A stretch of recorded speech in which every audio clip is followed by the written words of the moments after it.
Well, good evening, everyone. Welcome to the Irish column for Sunday, the 3rd of November 2024.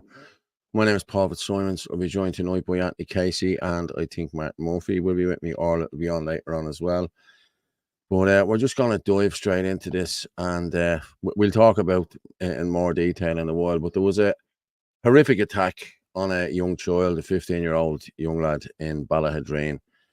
And to be honest with you, Philip was down there this evening just to video it, just to document everything that was going on, and the crowd turned on Philip, which was very, very wrong. He asked the question. A guy stood up and said, oh, yeah, we're here. We know that there's crime in the county. We know there's crime in the town. But again, Philip asked the question, why is there crime in the town? And your man turned on them. It's all controlled. You know, it's really crazy. I'm just going to let's have a look at this video here now. I'm going to just put the video up here now of a lady that was actually there. And this lady sums it up quite simple now, I have to say. Here that are coming here to try and tell you to protest against this. Most of them have been on board with all of this, bringing in all these people, unvetted or vetted or whatever it is. And I'd hate to think that the good people of Ballaghaderreen would be hoodwinked here, you know, today. Well, I have a young daughter, a nurse, came back from England to nurse here. It took her ages to get vetting. Ages.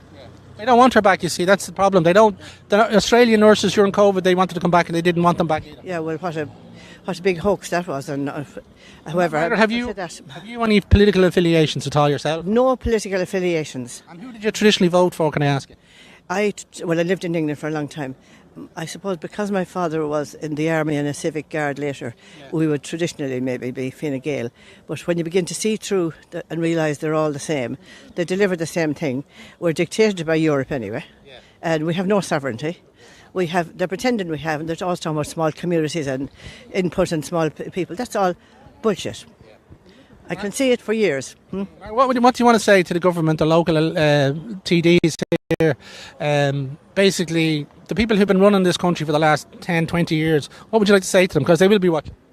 Well, you put me on the spot now. I need to have a dictionary with me, actually, and I'm not a lexicographer either. Yeah. I would like to say, don't pretend that you're for the people. You just tell us the truth. Yeah. You are dictated by Europe. You removed any legislation that protected the most vulnerable, which was the child in the womb. You're introducing euthanasia and many other things besides that. But life begins and ends, and you can't interfere in it. But don't give us platitudes and change language. Don't change language and make us believe that a man and a woman are the same as each other. They're not. They're complementary. Have I said too much? Margaret, it's very refreshing to meet a woman like yourself that is so awake to what's really happening. You're obviously not buying the lies of RTE and the politicians. Well, it's not what RTE tell us, it's what they don't tell us. Yes, lie by omission. Yeah, lie by omission. It's very difficult to get the real truth. There are people in America who make films like the Unreported Truth film, McAleer and McElhenney. Have you heard of them? There's a woman who's awakened anyway, but yeah, I'm just going to go through the comments here just for a minute. What have we got there? Vote Conor McGregor. I don't know why we're voting for Conor McGregor, to be honest with you, but hey, listen, is he running? We have leave the EU. Yeah, that's what we're pushing for, the Irish Freedom Party. We want to leave the EU. We want to take back our sovereignty, a free people in a free country. That's what we need to be. And we have, how are you, lads? I'm just looking here, yeah. Hi all, it's Saoirse, yeah, fair play, Saoirse. What have we got here? How are you, Saoirse? Yeah, it's happening all over Europe and it's being hidden from us. It is happening all over Europe and it's being hidden from us, you know? It's crazy. Philip was treated dreadfully there tonight. He was treated dreadfully there tonight, I have to say. I watched it. I'm actually going to pull down the video there now. So it'll be a minute or two pulling down, but hey, listen, I'll pull it down. But yeah, I'm just going to still go through the comments because Anthony's supposed to be coming in here with me now in the next few minutes. What happened? Okay, well, it was reported on Friday night that a 15-year-old child was, listen, I'm not going to say, he was savagely attacked by, someone said Slovakian gypsies, someone said foreigners, someone said, we don't know exactly what happened. But it's no good hiding the fact that this is happening. This is happening all over the country. Gavin Pepper done a video a couple of weeks ago with a mother and a daughter whose son was savagely raped at the GPO lane here 3 years ago. That child subsequently died from his injury. Well, he was in a terrible state, a mental state, and the whole lot. He was on antidepressants and everything else, and the child died. And of course, the Gardaí aren't going with this. The Gardaí have dropped the charges now. There's no charges on these two men, and apparently these two men have had previous convictions for this all around Europe. They've been going around Europe doing this. But the guard actually walked up. The guard seen what was going on, went up and arrested them and stopped them in the act. Yet all charges were dropped 2 weeks ago. Why is that? Why was all charges dropped 2 weeks ago? That's what we need to ask ourselves. You know what I mean? I'm just looking there. My monitor just went off there for a minute. Why have all charges been dropped? Like, obviously, the guards seen everything that happened. You know what I mean? The guards know what happened. So why aren't the guards arresting them? You know, it just beggars belief. Like, I'm being honest with you now, the way the judicial system is working in this country. Then you have Judge Nolan letting these paedophiles off who have thousands upon thousands of pornography, child pornography on their laptops and on their phones. How is this happening? Yeah, a woman that wore a mask. I'm up in court on Tuesday I got arrested this year on the 5th of January or the 5th of February. I was arrested for standing in a public place. And they said I attacked the guard, that I abused the guard and the whole lot. I didn't abuse the guard. The guard told me to move. I moved. And while I was walking away, the guard said, he said, are you going to comply? I said, I will comply. Yeah. I said, I'm hardly going to let you get them 6 lads to throw me in the back of the van. And the guard turned around to me and said, I won't need them. I can handle myself. So I turned back to him and I said, I can handle myself as well. Take off the uniform. And then he came after me and he assaulted me a couple of times. And then he arrested me. And subsequently, they found a penknife in my bag that I was using at the custom house to cut down posters. And I'm up on weapons charges and it's all over Twitter and the Sunday World ran with it and they all ran with it. By the way, it's a Mercedes AMG top for those trolls who said it was a Canada, or not a Canada Goose or whatever, bleeding North Face. But the amount of people giving me stick online about this is just ridiculous. There's more being said about my knife, my pen knife, than there is about the man who stabbed 3 kids and a care worker in this time last year. It's ridiculous. And then someone's that are putting up there now, O'Gorman was attacked. Somebody gave him a bit of abuse at a door. Gavin Pepper, there was a death threat made to Gavin Pepper here last week. Nobody's talking about it. But there you go. Little gay boy there gets a little bit, oh, Jesus, no. And it's all over the papers. You know what I mean? I'm voting nationalist all the way. Please do. And if anyone who's in Dublin Bay North, vote for me, number 1, Dublin Bay North, and go down the card then nationalist. That's what we need to do. We need to vote nationalist. We need to vote these people out. Sorry, politicised policing. That's exactly what it is. She's an intelligent woman talking to Philip Dwyer. She is a very intelligent woman talking to Philip Dwyer, I have to say. But I'm just going to play this video. My blood is boiling here now over this. You know what I mean? It really is. But I'm just going to play this now from what happened to Philip. Actually en route to protect the people of this town. The Gardaí have always protected the people of this town. And unfortunately, 4 years ago, we've seen the death of a good friend of ours here who served us here in Ballaghaderreen, Colm Horkin. Again, protected the people of his community. But unfortunately, the minister and the Garda Commissioner has not protected the people of this town and our community. We had possibly 10 guards 4 or 5 years ago. We probably have that number now. They put their life on the line to protect us day in, day out, and it's not fair what's happening. They can't recruit and they can't retain guards. They can't retain guards because young guards are coming into the service and they don't like what they see. They're staying a few years, they're going away with their degree in policing, and they go into the private sector and possibly get 60, 70,000 euros a 9-to-5 job. So they're not been looked after. The people that are out there protecting us day in, day out. I've been, for the last number of years, saying things are going to get worse around this town before they get better. We've had robberies, we've had loads of robberies, we've had antisocial behaviour in this area, and unfortunately nothing has been done about it. Nothing has been done about it because we seem to be down in the west of Ireland and nobody seems to be taking heed. I would like to thank, excuse me, can I speak, please? Would you just... Why is there so antisocial behaviour? Sorry, I'm just asking you a question. Okay, can I ask afterwards? Yeah.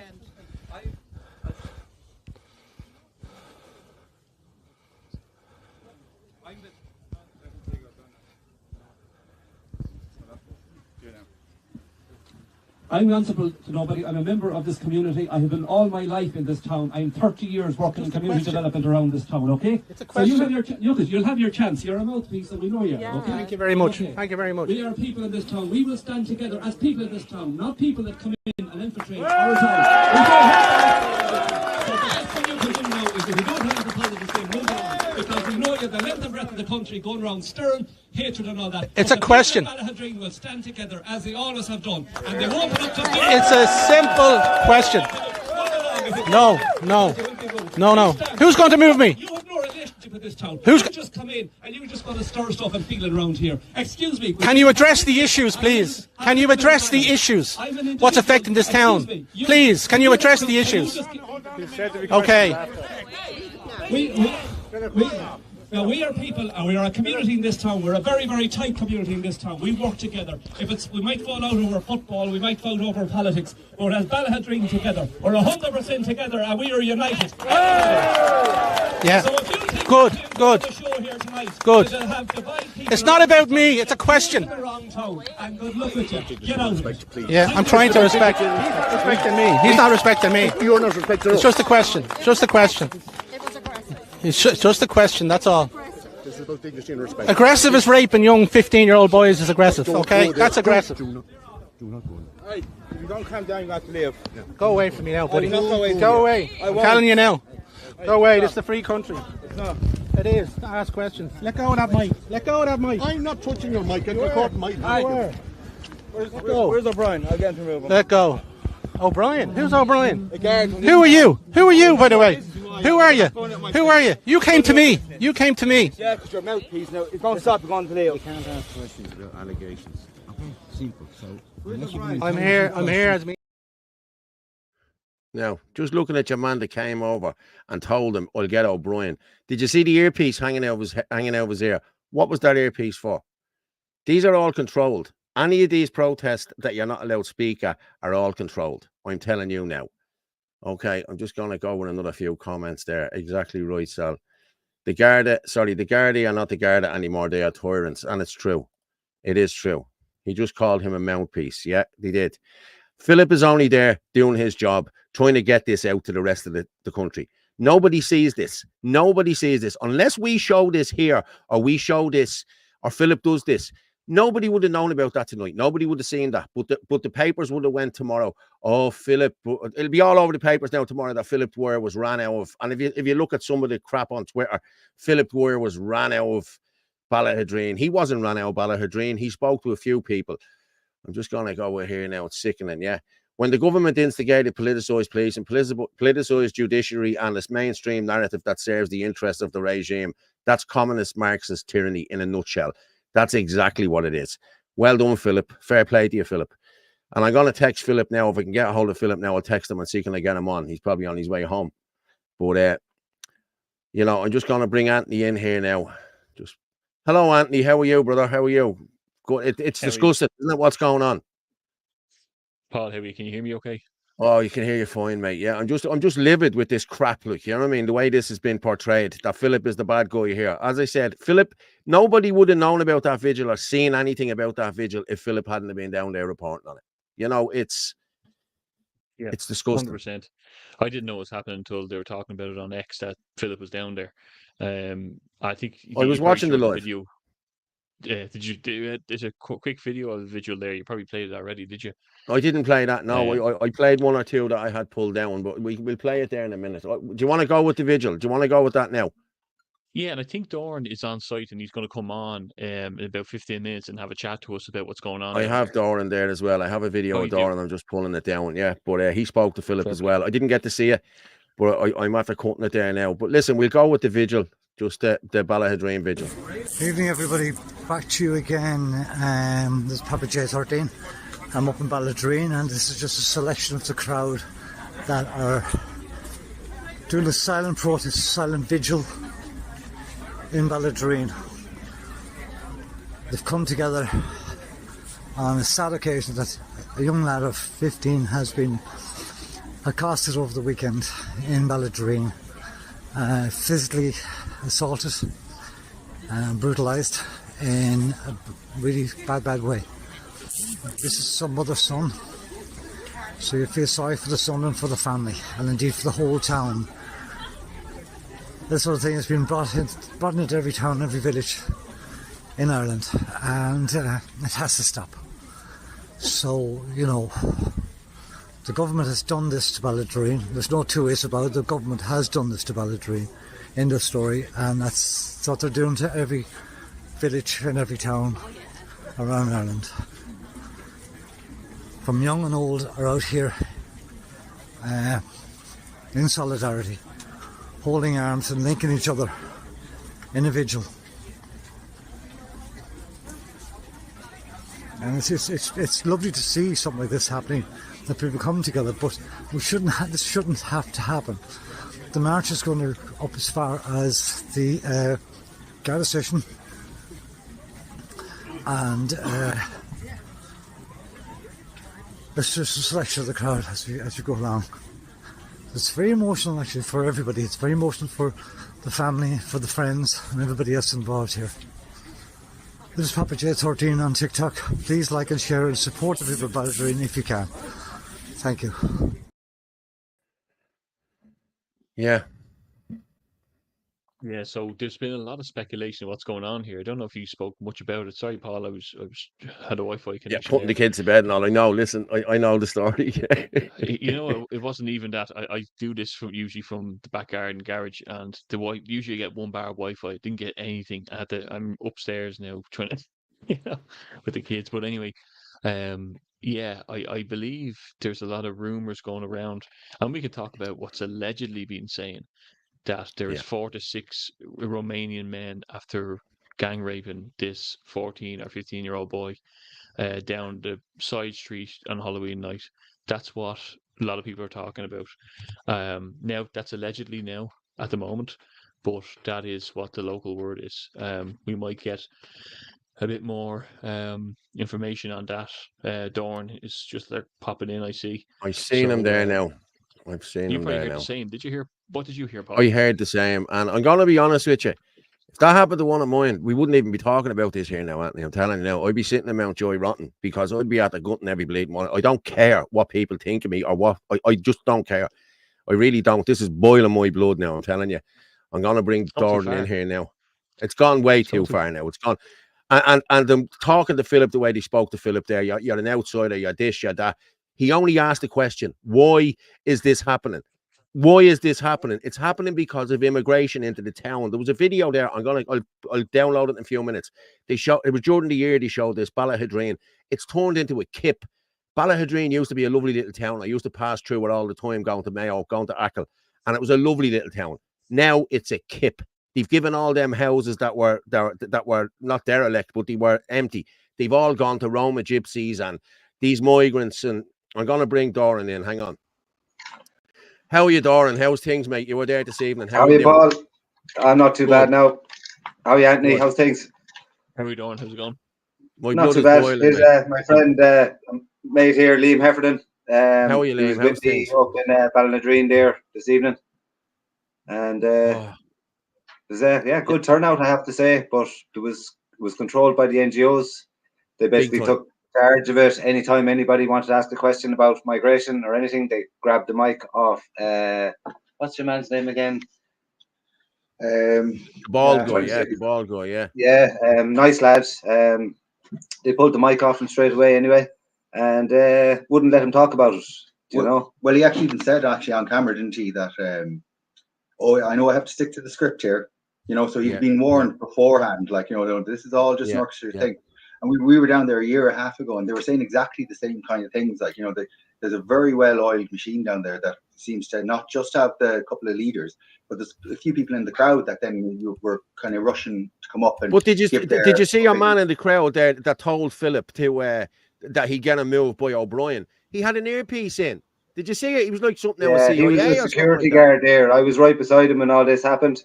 They were basically saying call the guards on Philip and stuff like this because he asked a question. You know, so they had an actual security guard there. There was an independent candidate got to speak, and Sinn Féin candidate got to speak, and then the girl that was basically running it. But they controlled it, and they wouldn't let any questions be asked. They wouldn't give anyone else the mic. You know, and as soon as your man brought in migration, he cut them. Dorn, is that we were at the saying what we allegedly heard is what after happening? What have you heard? Or is it similar to what we just said? I didn't actually hear exactly what you said there in relation to the matter, but what I heard was a 15-year-old young fella was dragged down an alley and gang raped by a bunch of lads. Do you know? And they're not giving out any information. There was no Garda there to say, you know, is the town safe? Yeah or nay, Is yeah. you know, are they still at large?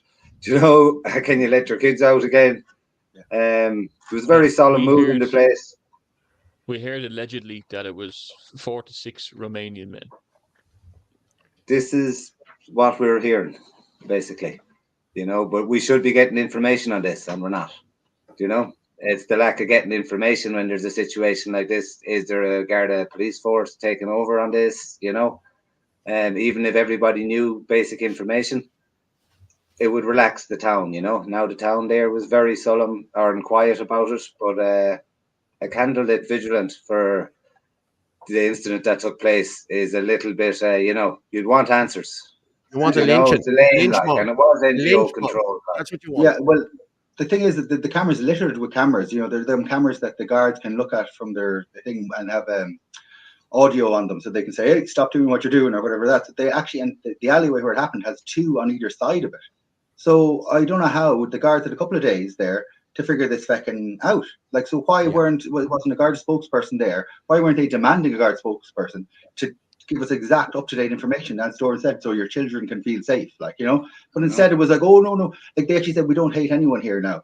But, like, we still hate rapists, don't we? You know, like, is that still allowed? You know, it's like... If you remember rightly years ago, lads, I'm a lot older than all of yous in here. I'm 55, right? I remember years ago, if something like this happened, which never did happen, but if there was a rape or anything in any of the areas, there was a photo fit sent out. It was on Garda Patrol. I was looking at Garda Patrol here from 1986, and they were showing us dresses that were bleeding robbed in a shop, in a boutique. Now they won't even tell you what's going on, and it's really boiling my blood, I'm being honest with you. And there'll be a photo fit, and then you see it. If a black guy robs somewhere now, they do you a photo fit, and they shade out his face. They'd make him look whiter than he is. Like, listen, guys, this is happening. You know what I mean? And people need to know this. And Philip was there tonight. I'm sorry for shouting, but it's just, Jesus, it's just boiling my blood. I swear to God. Go on, Anthony. You want to say something there? No, I see Glenn's at the coming in there. Glenn, have you heard much about this situation? I know there was a bit of talk online about it. I've only heard of it last night, and I only got in the door from my own canvassing and then meeting with another political candidate, and so I've only seen this, and it's exploded. So I've only seen a bit of Philip Dwyer's live stream. So I have no words. What do we do? How do we start? Can we contact someone? Can we get more information? Has the family reached out? Doran's on the ground there, and I think everyone kind of knows what's happened, but it's not officially being put through the channels. As we were there, there was what was there? 300-400 people anyway. The whole town was out, basically. Everybody from mothers to children to, you know. Yeah. And there should be a manhunt. That's exactly what happened. Like, you're talking about the candle vigil, whatever you want. It should be a last town. Night, there was 40 lads showed up in Ballaghaderreen last night out there as well, and they did search 2 houses where supposedly the culprits were living. Do you know? So there was, last night would have been more serious there than what happened tonight. Tonight was basically a candlelit vigilance, and it was controlled by NGOs basically. And I got the blame. We weren't allowed to discuss anything else. Yeah, Shilling the Dina got the blame for that. I seen that, and I did come to your aid last night and today. I did say it. You know what I mean? Like, you know, it's gone ridiculous. Like, but fair play to people for reaching out to Shilling the Dina, because we need to get this out. So anyone that has any information on any of these crimes, reach out to Shilling the Dina through the Twitter page, the Telegram page, or through the emails. Please do that, and we will get it out. Not only that is that a lot of people are saying that, oh, you know, let the Garda deal with it, and you know, people shouldn't be getting involved. I beg your pardon to everybody that has that opinion, but every citizen in Ireland has the right to place any other citizen in Ireland under citizen arrest if they suspect that they have committed a crime. So the Constitution protects your right to arrest these people if they have committed a crime. So if you can find these culprits, go out and get them and arrest them, and then call the Garda, because the Constitution protects your right to do this. Well, that's it. The travellers seem to have been able to figure out who it was within a day, and the word in the street was that everyone knew who the families were, and stuff like that. So the lads are probably on the run now. They could be in England at this stage, but if they put out their pictures, anywhere. They wouldn't have got very far, and yeah, it doesn't have to come to mob justice or anything like that. But if the guards probably won't do their job, that's more likely to happen. But at the same time, yeah, if they put that picture out there, people would have quite calmly made sure that these people were caught and brought to justice. They could be living in my area now. They could have moved up to their relations here now. There's that many of them Romas and Gypsies living around the country now. We don't know who they are. They just head off. They move somewhere else. They get their social welfare. That's just the way it works. That's the facts here. And the guards won't release anything because it's immigrants that's doing it. It's people that are being brought into the country under the government narrative that these don't cause crimes. Yeah, if the guards come out and say, yeah, there is crimes and they did do this, people will be up in arms and we will be right. Again, the way we have been right so far. You know what I mean?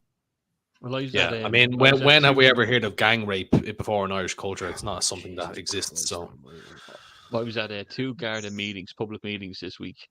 Last week. One in Newbridge and one in Athy. And the public came out in force, and not so much in Athy because nobody knew about it, because I was canvassing around Athy that day for hours beforehand and nobody knew about it. And I told people who turned up angry. But in Newbridge, 200 people showed up.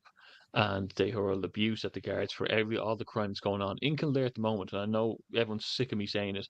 20-year crime high, record high in Kildare at the moment. I asked the Gardaí, why is that? And why is there no investigation to why it is? And they said to me, well, with a large influx of population, you're going to get crime high. And I said, well, are you facilitating that? Or are you investigating it? And they said, well, and someone shouted up, don't blame the guards for mass immigration. And I said, it wasn't. But I'm asking what's the answer here? Because that doesn't happen overnight, a 20-year record high. It's scary. I was going around Kildare town today and people are terrified. There's another video there, Paul, and this is how you know it's visitors to the country, let's say, because the guards or the mainstream media isn't running with it. That's how you know something's up. That's when you always know something's up, because the mainstream media aren't running with it. When they do run with it, they're very vague and they let people jump to conclusions just so they can, say, well, no, it's actually a local guy. And, you see that once in a while. But there was an assault in Derry 2 nights ago. There's less than a minute clip on this, and no one heard about this either. I'll play it here because it's related. At around 10 p.m. last night, a woman was walking here in Drumahoe Park when a man approached her from behind and punched her in the side of her head. He then pulled her into nearby trees and pushed her to the ground at knife point. The woman managed to break free after hitting her attacker with her torch. A local MLA says he's concerned about the rising number of attacks against women. Well, there's huge concern right across the general public about what we've seen, particularly the targeting of women. In this case, the sexually motivated attack in this district park. That's not something which people want to see within our society. People are angry about it, they're outraged, and we would need to see those responsible brought to justice. Police say they are appealing for anyone who was in the park last night that may have witnessed anything that could help their investigation to get in touch. Bernie Allen, BBC Newsline, Drumahoe.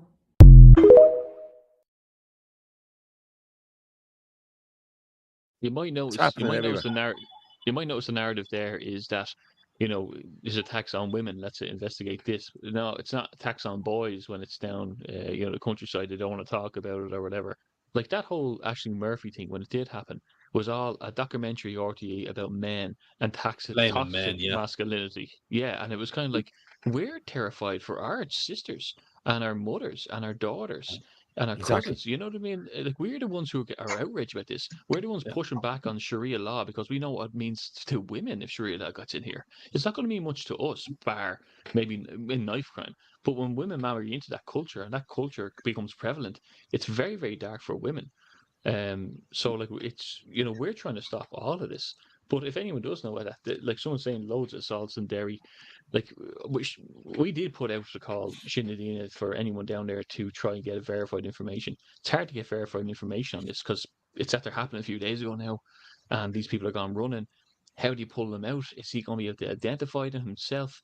It's a very difficult situation.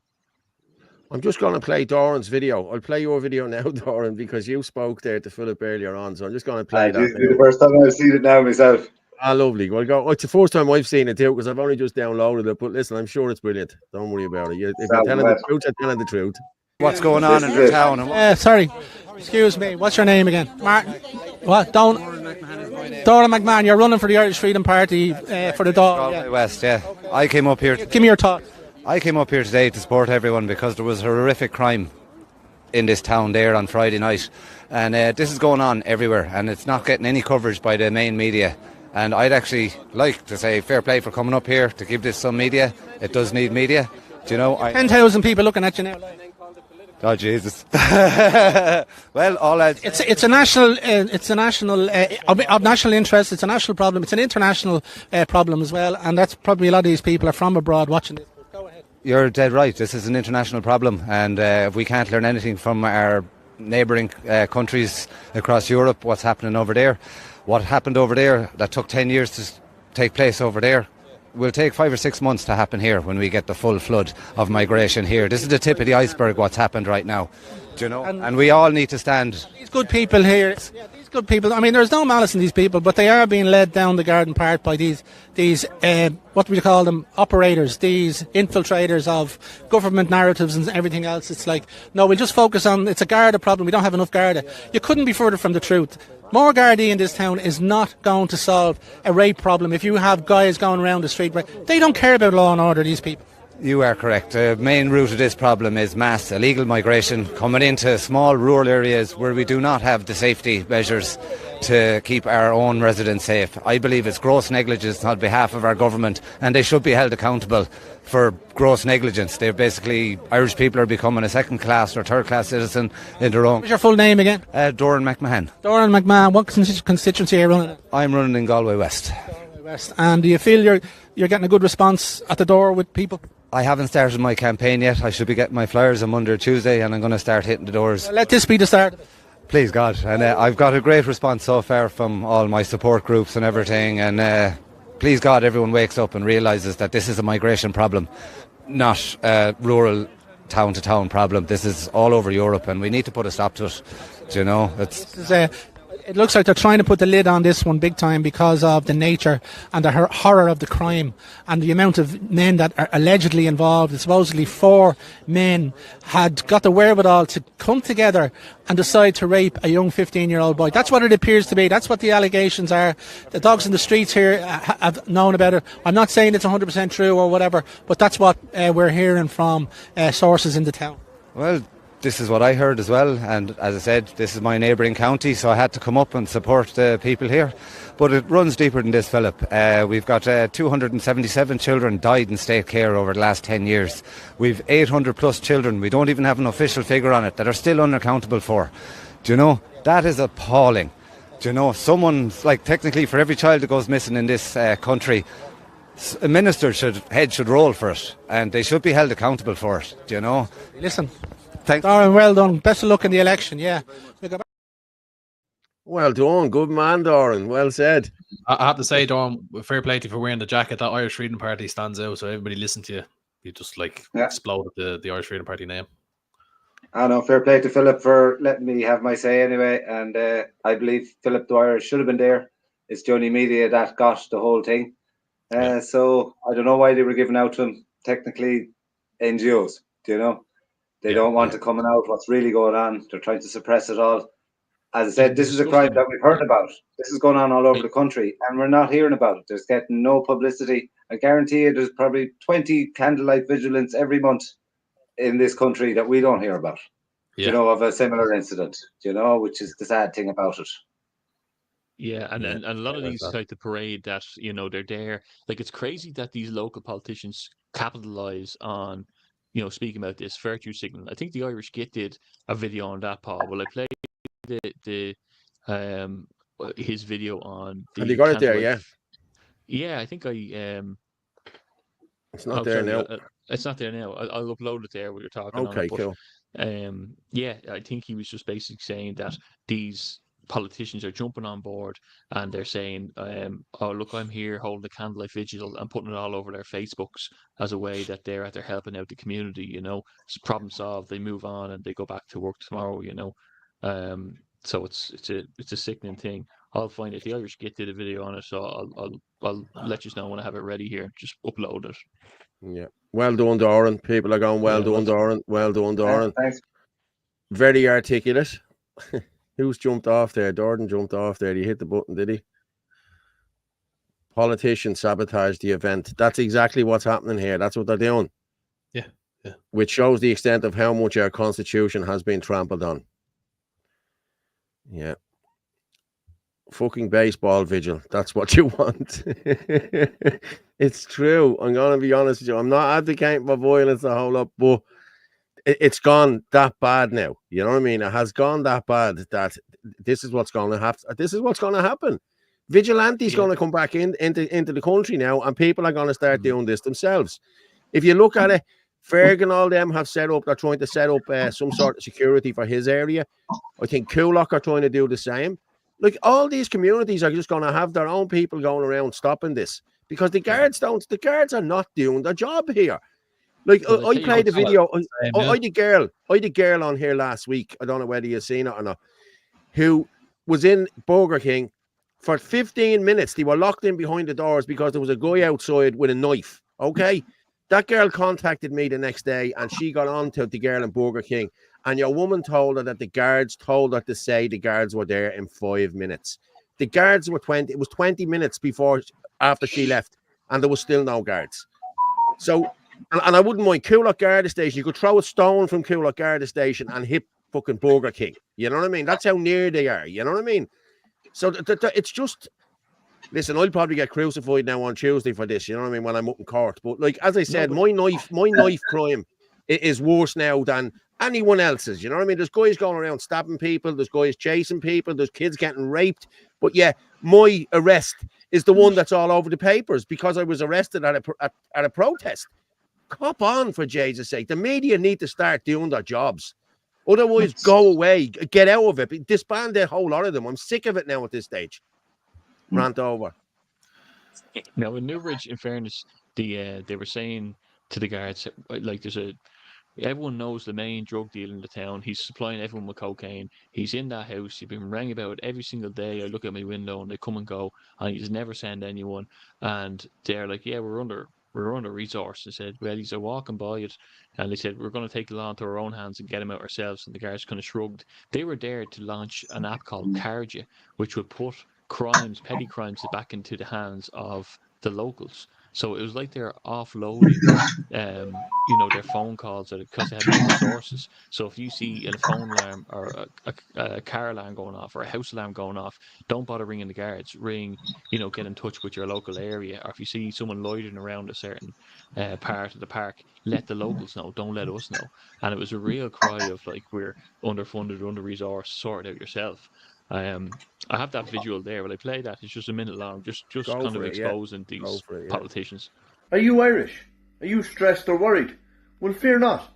There's a quick solution to all your problems. It's very simple. It's the candlelit vigil. If a woman is stabbed 11 times in the neck by a foreign national, just have a vigil. If an 8-year-old boy is missing for 2 years, presumed dead, don't question Tussle or the establishment. Just have a candlelit vigil. I don't know how we haven't discovered this sooner, but the candlelit vigil fixes everything. There's nearly 15,000 homeless Irish people, and we can easily fix it by just organising a candlelit vigil. And the same goes for the nearly 700,000 people on hospital waiting lists, and the growing mental health crisis. All it'll take is a candlelit vigil. Just earlier this evening there was a candlelit vigil in Ballaghaderreen for a 15-year-old boy who was attacked. There's no need to question what happened to him or who did it. There's no need to bring politics into it, even though politics is the cause of all these issues. Because as far-fetched as it seems, the candlelit vigil fixes everything. And whatever you do, when you're at the candlelit vigil, don't forget to virtue signal about it online. Because after all, the most important thing isn't these problems or the victims of these problems. The most important thing is you, and making sure you get to feed your ego and your retarded God complex. Jesus. He's good at his videos, I have to say. I do like him, I have to say. He's very good. He's usually bang on the money, isn't he? Like, it's crazy. These vultures swooping in for votes. with a kid after being horrendously assaulted and allegedly worse. People don't want to hear that anymore. They really don't want this peaceful nonsense anymore. They want strong men and women going out there and saying, I'll sort out the problem by dragging these people in chains to either a court or to you as people and give them justice. So it's just absolutely ridiculous. But what is the point in bringing these people to justice when they get away with it? I spoke about this earlier, Glenn. Like Gavin did a video 3 weeks ago of a chap who was horrendously raped, a 21-year-old man who was horrendously raped. Gavin spoke to his mother and his sister. That's right, yeah. No media covered it, but they covered it the week after Gavin covered it. They done the exact same interview, sat in the same spot. Like, the guards intervened in that. The guards seen it happening. Yet they dropped all charges on these two guys. Why?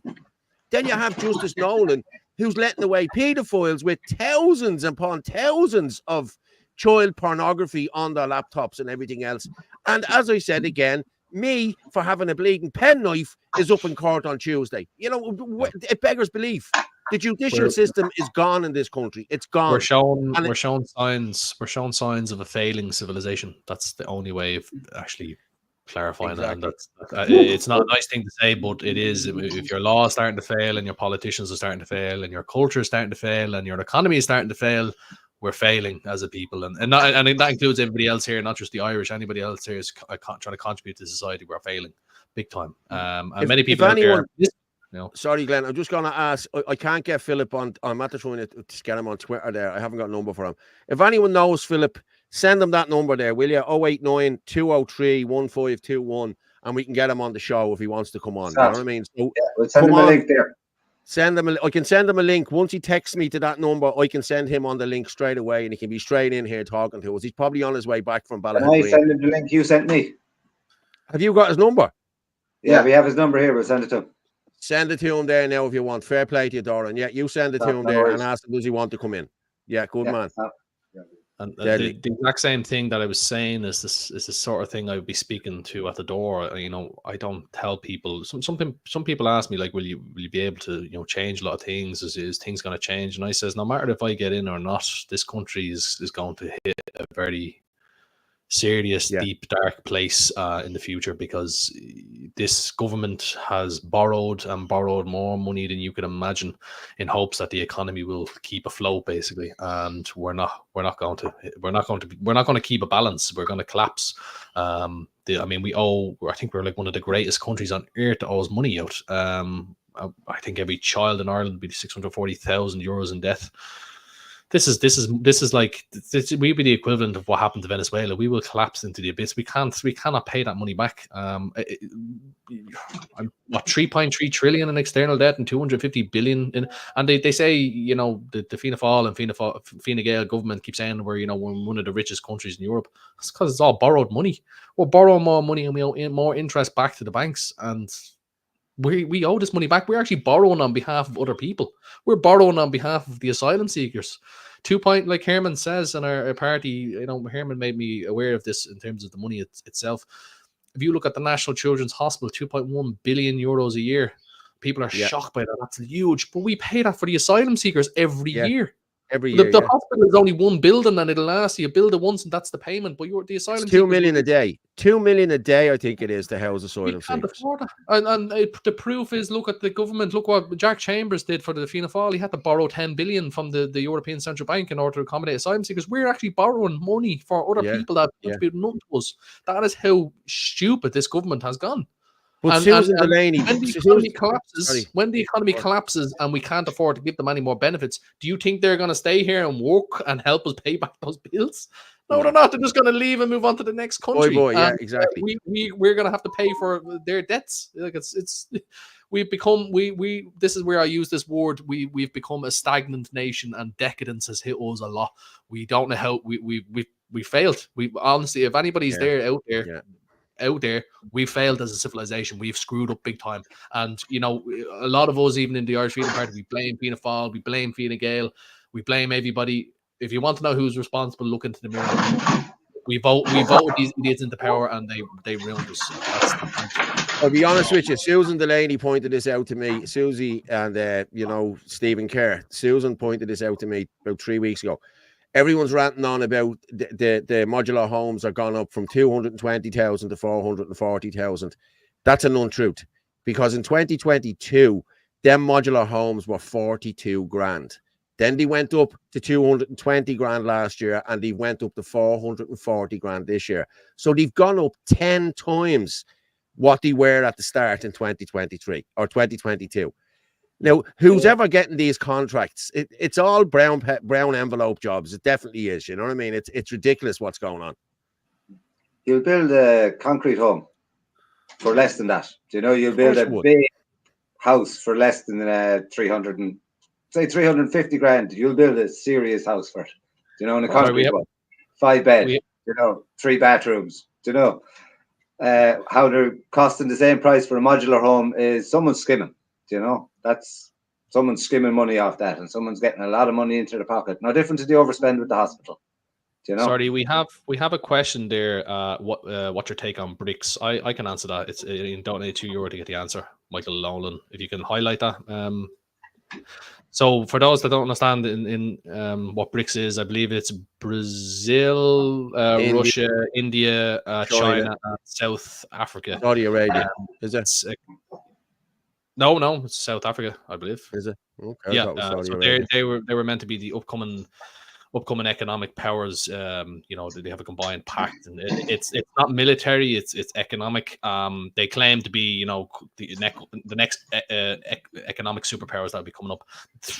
No, I'm sorry, that's just absolute lies. They keep claiming this, and they're nowhere near what the United States is, even all of them combined. The United States economy is still the greatest on earth. You're talking about, I think you need to combine at least 20 countries to match the United States economy. So their BRICS is just a cooperation pact of economies. That's it. And South Africa is failing everywhere. They're probably more than us. Their farms have been plundered by people just wanting food and stuff like that. I had to just drop off for a second. One of the kids called me because you walk away there, lads. Yeah.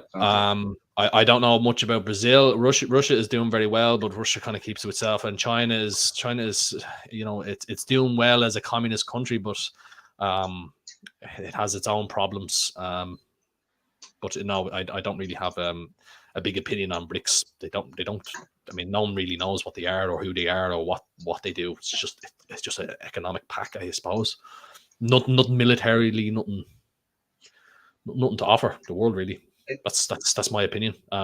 We don't need to join them or like that as well. Yeah, the biggest economy that's leading is probably India, but it went downhill afterwards. So I don't know. Yeah, it seems like whatever they're doing anyway. I see an Aldi down the country. I'm not sure where it was, went completely cashless there the other day. People were doing a massive pushback against it. I see these. Is BRICS supposed to be digital in its approach? Is it, Glenn? I know you kind of look up on the geopolitics side of things. In terms of currency, is it meant to be an all digital? BRICS? I know BRICS is the combination of the countries coming together but are they trying to launch a digital currency in that regard? Well, they all nations work on digital currencies, their banks and stuff like that. So I mean, if the countries are transferring funds between each other, it's all done through either Bitcoin or Ethereum. So that's what all banks do. They change because that's how they do transfers. They change it to Bitcoin, and it's like 60 minutes for Bitcoin and 20 minutes for Ethereum. But no, it's all that's not really a problem. They still use their fiat currencies. I'm not a big expert in economics, but if you're trying to compare BRICS to the West in terms of economics, nowhere near it. But even you can even consider Brazil and Russia a part of the West in some sort of way. So I mean, it's just a cooperation pact. They don't really have a big impact on anything, not that I can see anyway. it's sort of like a thing where they, to match the United States, or like, do better than the United States, I suppose, or Europe. It really hasn't reached that stage. They always make all these obnoxious claims that India is the next, economic power, and it'll be the next superpower and all this. It's just a bunch of lies. Like, just you'll never reach it. It's just too many of these countries have too many problems, and they just don't dominate the world markets. So that's my opinion. Yeah, I see a few Like, comments on it. the It's a United challenge. States, I like it. A lot of people say the United States is like, oh, it's United States is doing bad, and it really isn't. I know it has a lot of problems, but it has a massive economy. Its economy is massive, and it shows in its military. Its military is, like I've said on this podcast before, I think you need to combine 20 other militaries throughout the world in order to match what the United States has. And the reason it can supply its military is it has a massive economy. And that's the problem if the United States economy collapses, is that if it polices the world. And if that disappears, it's going to cause a lot of problems for the West. Because you have a lot of countries out there that'll be willing to go to war, and the United States is the big bad brother watching over the world.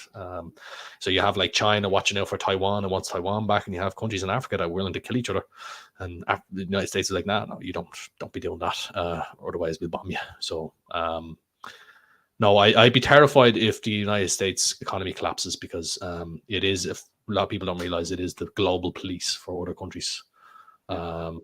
It's mainly due to its super carriers. I've said this before on other podcasts. Its super carriers, it has 11 super carriers, and these super carriers, no other country has them. Other countries have, United Kingdom has a carrier, and I think maybe Italy has a carrier, but they're not super carriers. And one of these battle groups, so the United States has 11, and one of them is apparently the equivalent of the entire United Kingdom's military might. It's massive. So this is how they control the world. Air supremacy and their ability to deploy military throughout the entire world. Their logistics network is incredible. That's why the United States can declare war on Iraq, because they can move military throughout the entire world due to planes, and they can afford it. So it's their economy that can supply it.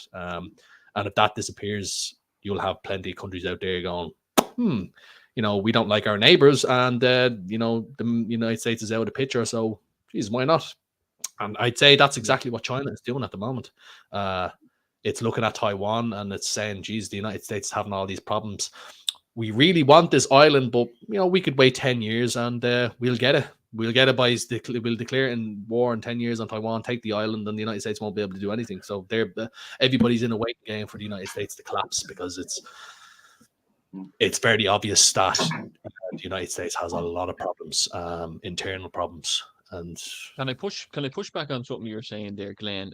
Because it's going to combine two things you were saying recently there. So that we were talking about a failed civilization, and a lot of us have ourselves to blame because we voted them in again.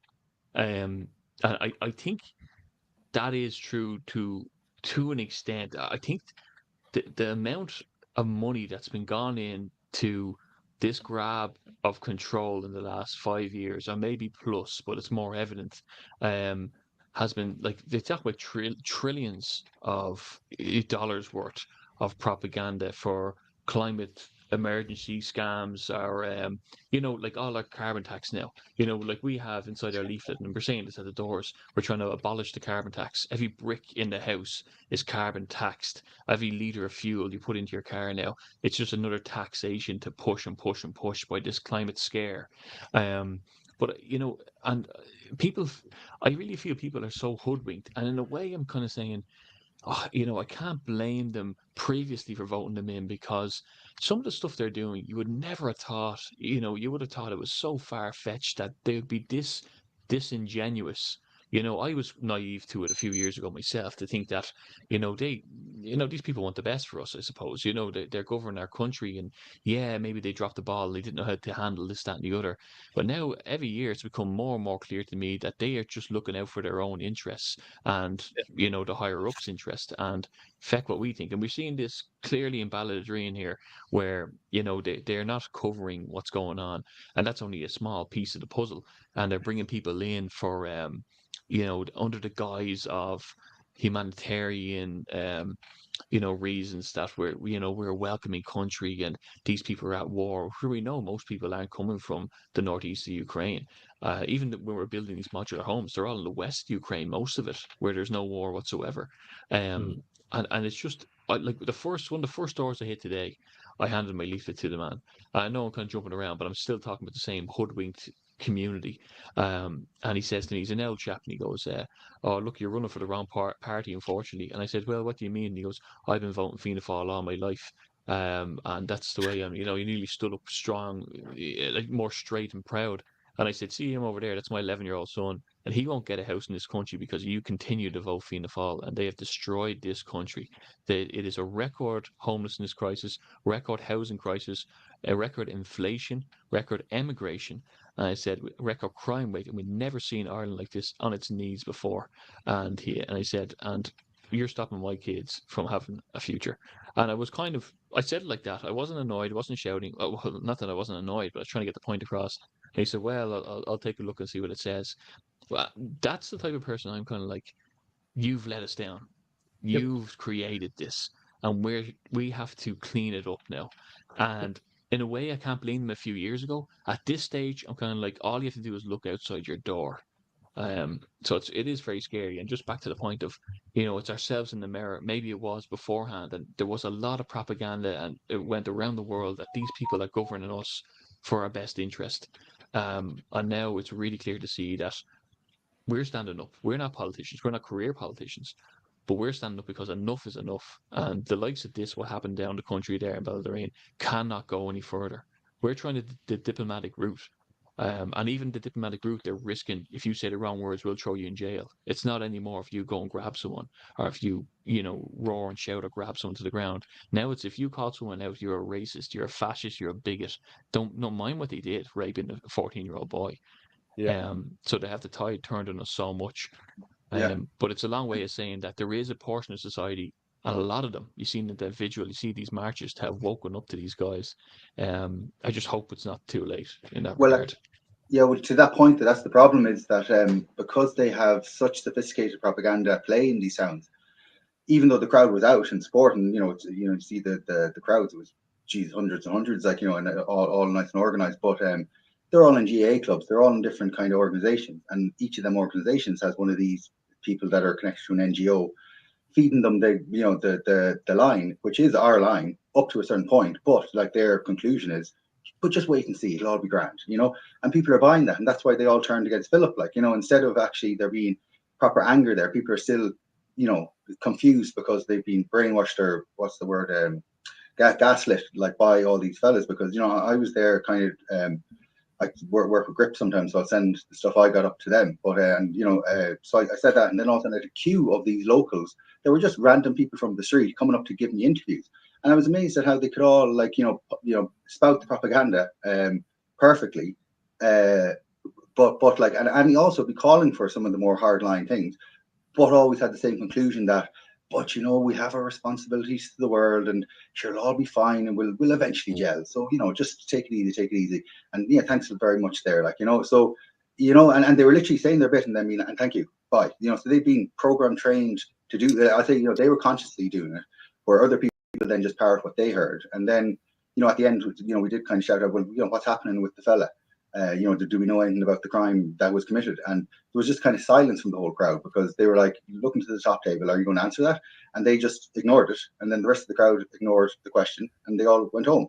So that's what we're fighting, is that guy at the door that has been brainwashed by Fianna Fáil his whole life, and has been brought to the parties, wined and dined.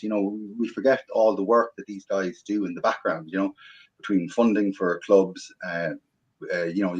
dinners like that, you know, your grants and also people are so conflicted, you know, because all they know is Fianna Fáil, Fine Gael. You know, like they've always been the hand that fed them, and yeah, you know, and that's why things like the alliance and all the new parties kind of coming together and showing that we can actually properly run the place if put in charge, and that, you know, that it's not just if we get a chance. If we get a chance. Yeah, that's it. Yeah. But that's what I'm saying all the time. We need to all come together. Vote down the card. If you're voting for Anthony number one, you vote nationalist down the card. The same as you're voting for me number one.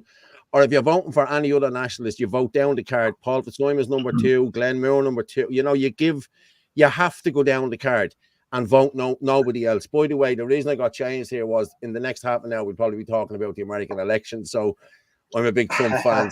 So I said I'd wear the red tie. Do you like the tie pin? It's not. Wait, what do you mean the American election? What's happening? What are you talking about? Yeah. We're going to be talking about RFK there and the different stuff that's going on about Trump and the whole lot about the shit media he's getting. Anthony, someone just posted in there. Can you turn up your mic or something like that? They can't hear you that well, they said. Yeah, I'm on a different little mic there, so I'm trying to just on the local thing and the propagandization. It was really refreshing to see just a 2-minute video of a local being interviewed by Philip Dwyer, and I think it's quite good because it shows the older generation, you know, who are usually Fianna Fáil, Fine Gael, you know, predominantly all their life. Is that the lady? Wake up to this. Yeah, well, I play it there because it's just on the point. Here that are coming here to try and tell you to protest against this. Most of them have been on board with all of this, bringing in all these people, unvetted or vetted or whatever it is. And I'd hate to think that the good people of Ballaghaderreen would be hoodwinked here, you know, today. Well, I have a young daughter, a nurse, came back from England to nurse here. It took her ages to get vetting. Ages. They don't want her back, you see. That's the problem. They don't.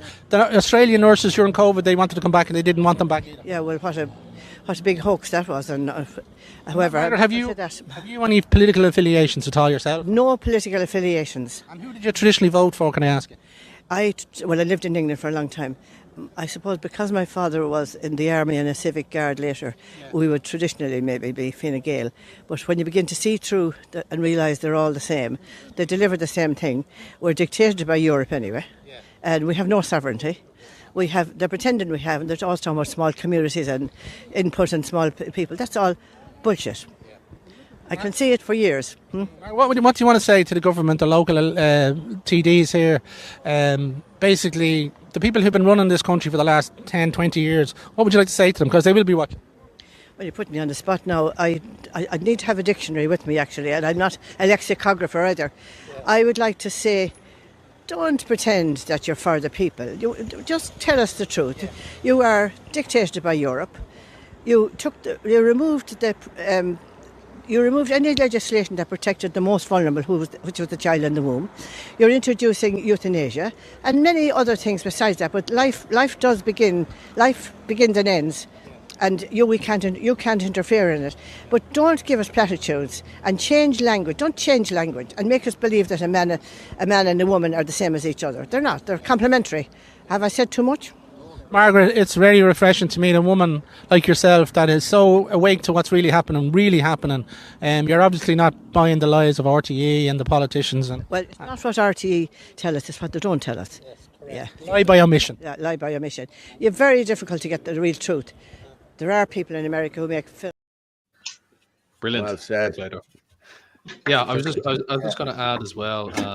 A lot of people don't realise, and I've even said it to the rest of you, that the main parties have been infiltrated by the woke ideology, and for those that don't know what the woke is, it's something absurd or obnoxious or doesn't make sense, and these people try to normalize it. That's my definition of what woke is, and it's infiltrated Fianna Fáil, infiltrated Fine Gael, and its manifestation is within the likes of People for Profit and Sinn Féin. So this is why it doesn't make any sense that the likes of Fianna Fáil and Fine Gael, who say they are centre right, but they are actually left to the far left. They have actually listened to the far left and left wing parties of Europe.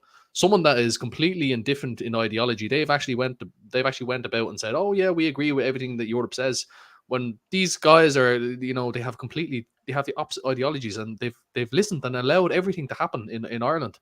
And now their parties have been destroyed by those that have infiltrated it. And it's not true, you know. It's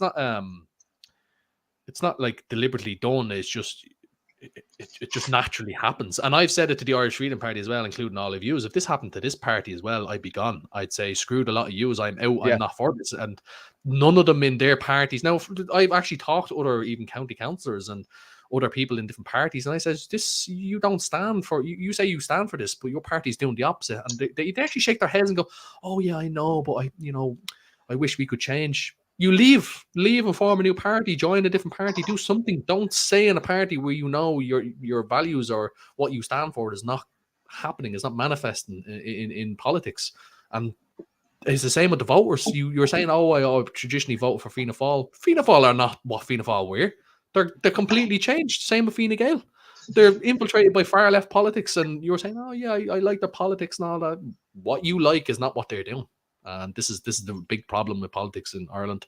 Well, that lady there must have been reading our policies, because everything she spoke about there is in our manifesto and in our policy. So fair play to that lady, you know. I was actually very surprised by the elderly people, how informed they were when I was going to the doors in the local campaign. They were very informed, a lot of the older people, you know, and they were actually worried about it. The younger crowd thought I was mad going on about the SPHE and stuff like that, but the older crowd were already clued in. Well, I'm getting at the doors now. The older crowd, it's the older crowd that are brilliant now. I have to say, they really are. They're dead wide to what's going on.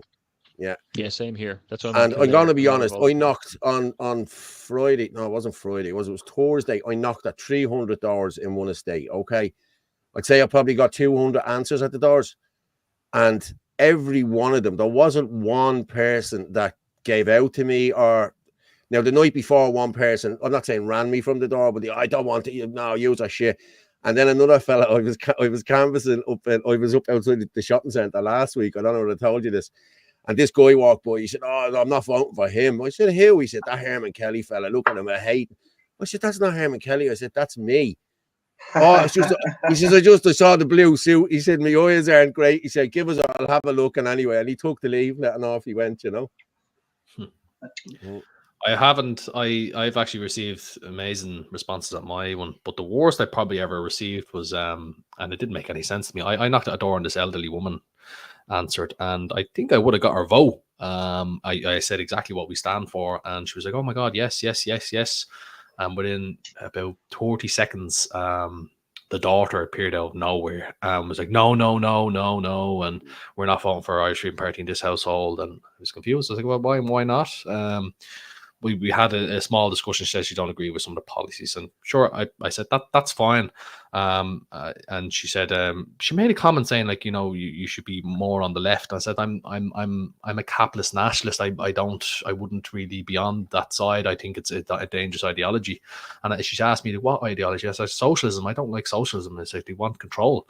And she said to me, she's like, no, socialism is great, and it's much more, liberating, or whatever the word she said. I don't know what it was she said, but I said no. It's socialism wants control, where you have a capitalist or libertarian, they want more freedom away from this, and that's why I don't like it. She said, no, that's not what it is. And I said, well, how about look at the Soviet Union? That's a socialist country. And we actually got into an argument. She actually tried to defend the actions of the Soviet Union, and she said the Soviet Union was a capitalist nation. And I was so confused about this. I said, really? I said, the United Soviet Socialist Republic was a capitalist country. She said, yes. I went, okay. So she literally tried to defend. I said, they killed millions of people in the last century. And she said, oh, well, that's what you believe. And I said, Glenn, we have the Black Book of Communism, which is the greatest document ever written, and it accounts for about 90 million people dead under that regime. Oh no, I don't believe that. It was a great state. I said, you know what, you're evil, Lord, and I walked away. What age demographic was she? Oh, she was at least 30 to 40, and she seemed like she knows what. She did seem like very intelligent, but as soon as she said that, I was like, forget about it. Your mother was going to vote for me, but I have said it numerous times, and I'm going to say it again. There's nothing more dangerous than a woke, liberal, white woman. Yes. Yeah. They're the most dangerous species out there. Do you know what, Martin? Are you saying a woke liberal trans woman is even worse now? Let's be honest. Hey, Dr. Jerry Waters. Paul, you can kick them in the balls. Oh, God. Yeah, Dr. Jerry Waters came on the space last night and he said what the pushback he was getting at the doors, and when he was talking about his piece, was from the niece or the daughter. He said, unfortunately, it was a middle-aged women, or 20s, 30s, possibly 40s-year-old women who were pushing back no matter what. They had taken this in as a belief system and were running with it against all numbers and sense and statistics, no matter what doctor said what to them. And he said, unfortunately, that was just the way it was. You know, we all had, it was Tracy in our family, it was Maureen in our family, and it was very interesting. Everyone resonated with that when he said it last night. I just want to answer some of the comments there I seen there about just to clarify, right? 120 million people is what the Soviet Union, sorry, not Soviet Union, is what the ideology of communism killed. And if you combine World War II, which was 75 million people, and about 30 million for World War One, the communist ideology still outweighs the amount of deaths it's caused. So if anyone says I'm well behind on what I know, you don't know what you're talking about. There's massive amount of evidence to suggest that communism has killed millions due to starvation or purges. Like there's a huge difference between wartime deaths and actual starvation.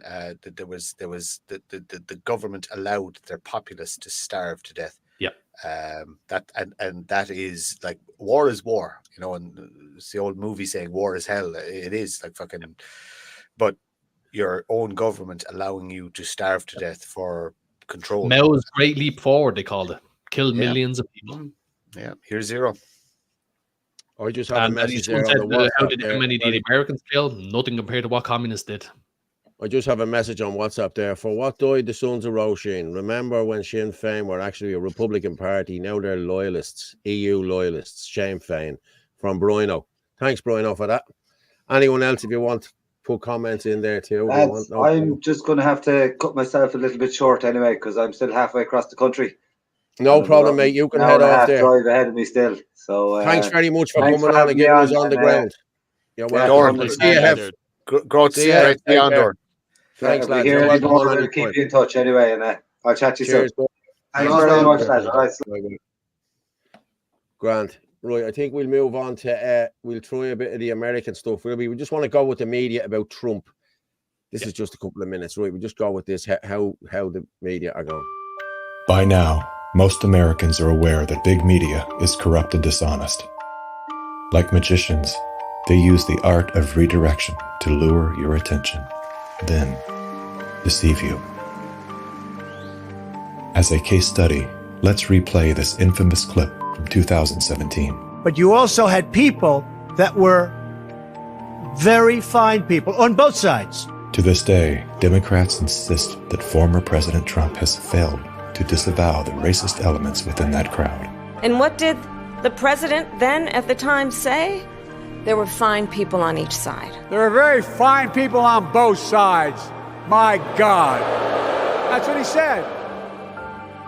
Would it shock you to learn that exactly 50 seconds after Mr. Trump made that initial comment, very fine people on both sides, he then said this?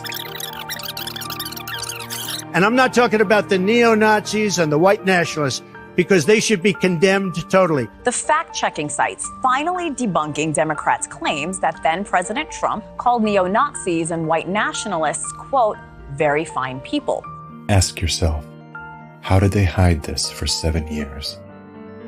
Then ask yourself, what else are they hiding? That Donald Trump would invoke Adolf Hitler. Described American fallen soldiers as suckers and losers. He's determined to convince you there is a crisis at the border. Quote, it doesn't cost $60,000 to bury an effing Mexican. Warning of a, quote, bloodbath if he loses the election. Admitting that he will, in fact, be a dictator. Called for the suspension of the Constitution. And is a sexist and a sexual harasser. They're playing the public. You.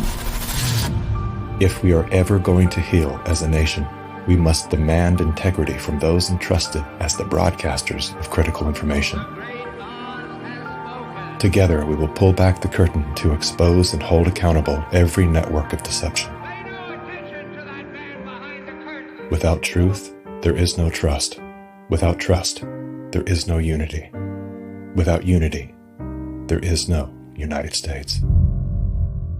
Paid for by Maha Alliance and not authorized by any candidate or candidates committee. Awesome. I remember, I'm going to be honest, right? That Charlottesville interview, right? This is no messing.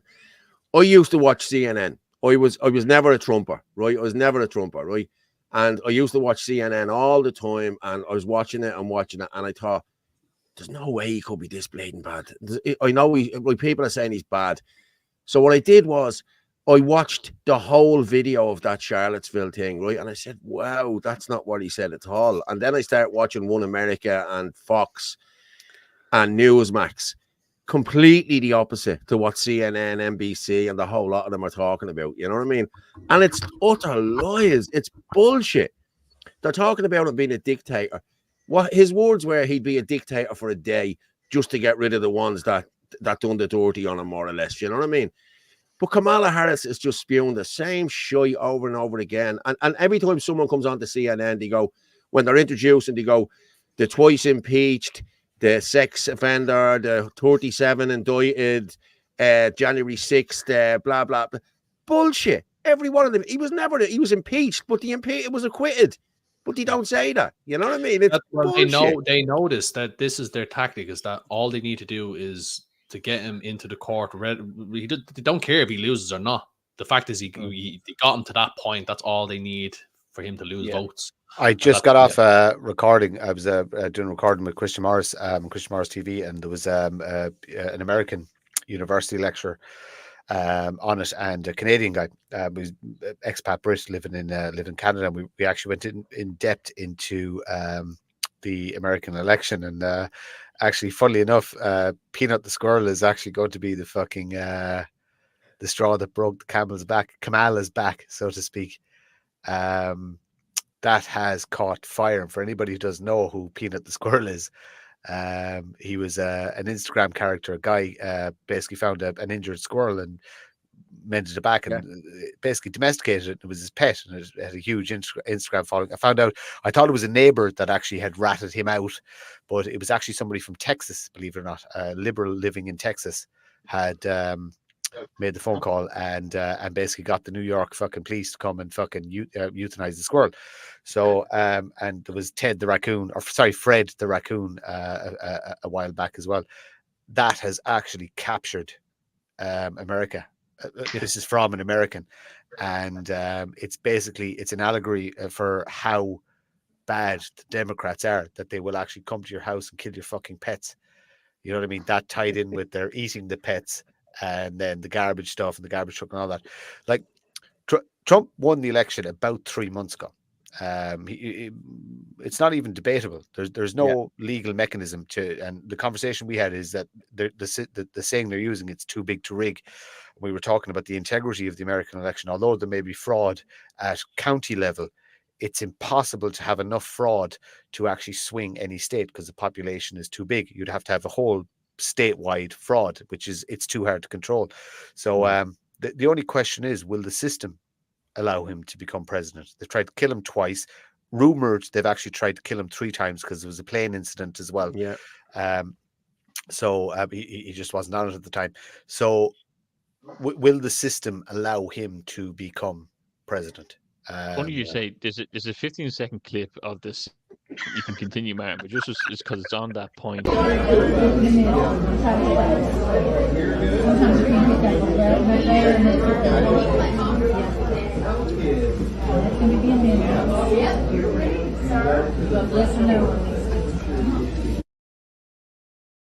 see that there's two clips of that now. I don't know. Sorry, folks. There's a comment there. Can you highlight that one there, Paul? It says he's a convicted felon who has threatened to use the military against his opponents. Bring that up. I think is this a no? He's a convicted felon by Eamon. Yeah, leave that one up anyway for a while. Yep, bring that one up. So he's a right now, felon the Democrats have signed into legislation the military HR 201-4 or something like that. That will So declare martial law. Yeah, what they've accused Trump of doing, the Democrats have already signed a law that if the National Guard or the military is to be deployed on its people, it can use lethal force against the people of the United States. The Democrats have done that, not the Republicans. Yes, so exactly. if this is where you keep accusing Trump of everything, and the Democrats do it right in front of your own eyes, and people are still convinced that Trump is the biggest enemy the United States has. They've convinced you. It just shows you there's one person there who literally just said he's a convicted felon. He hasn't been convicted of anything. He's been accused of it, and he's been found innocent. Yes. And now you military, it's proof. What has been found is that they have found that judges have taken backhanded money for these convictions. Like that stuff was confirmed, and that there was collusion with the Clintons on that. And like people don't, all people remember is that, like Glenn said, that he was brought to the courts, not what the result was. Like clearly, the deep state don't want someone who's self-made and can't be influenced by money, by their money, that they can't control. That's what it comes down to when you're. And this is what he's the arguments he's fighting are the same we're fighting about them importing their votes and all the rest. We're all having the same problems in the Western world here. And so we're essentially Trump if he was poor. That's the reality, and that's meant in the nicest way possible. But they came out last week. If you look at any of them cases that were brought against the voter fraud, none of them were seen because it was on merits. It wasn't that the evidence wasn't there. They just wouldn't allow them into the courts. That's what happened. Like if they had he wanted to go for, when he was going for all these trials, they didn't want him going for these trials because he could have had full disclosure. That's why he wasn't allowed. Trump doesn't get caught with a pen. Let's hope so. Yeah, I got to do this. I had to put that one up. I'm sorry. Yeah, sorry, but listen. Hey, it is funny when I'm getting hockeyed over on Twitter over a pen knife. You know what I mean? But that's why he wanted to go full hog on all of these trials, so as he could get full disclosure and be able to talk about the voter fraud and everything. And they put gag orders in place on him so as he wasn't allowed. It's unheard of. Like a president's residence has never been raided. Joe Biden was caught with loads of documents and there was nothing said about it. Nothing. Joe Biden has a load of archives for documents in a Pennsylvania state college that's sealed, that nobody can talk about, but bring it on, Trump, the twice indicted, the twice impeached, the dirty woman beater, he doesn't even know your woman, E. Carroll. Like, he bumped into her in the shop. Whoop-de-doo. You know what I mean? And she got 85 million. Jesus Christ, man. I'll just say the warnings go back as far as Eisenhower when he warned that the military-industrial complex has gained too much power over the United States Congress and its people. It goes far back. They've been still in power and they decide a lot of things. The last person actually tried to do it was the last person who actually tried to dismantle it. They killed in broad daylight in fucking Dallas, Texas. Yeah, absolutely. And this is why Trump is a big problem. Not because he tries to dismantle it, but he doesn't want to spend the American taxpayers' money on wars. This is where this thing came about, where the American people were, they know that documents show up at Trump's desk and he asked the question, how much will this cost the American people to launch this missile or do that drone strike? And they're like, oh, it's 20 million for this and 40 million for that. And he's like, no, cost too much.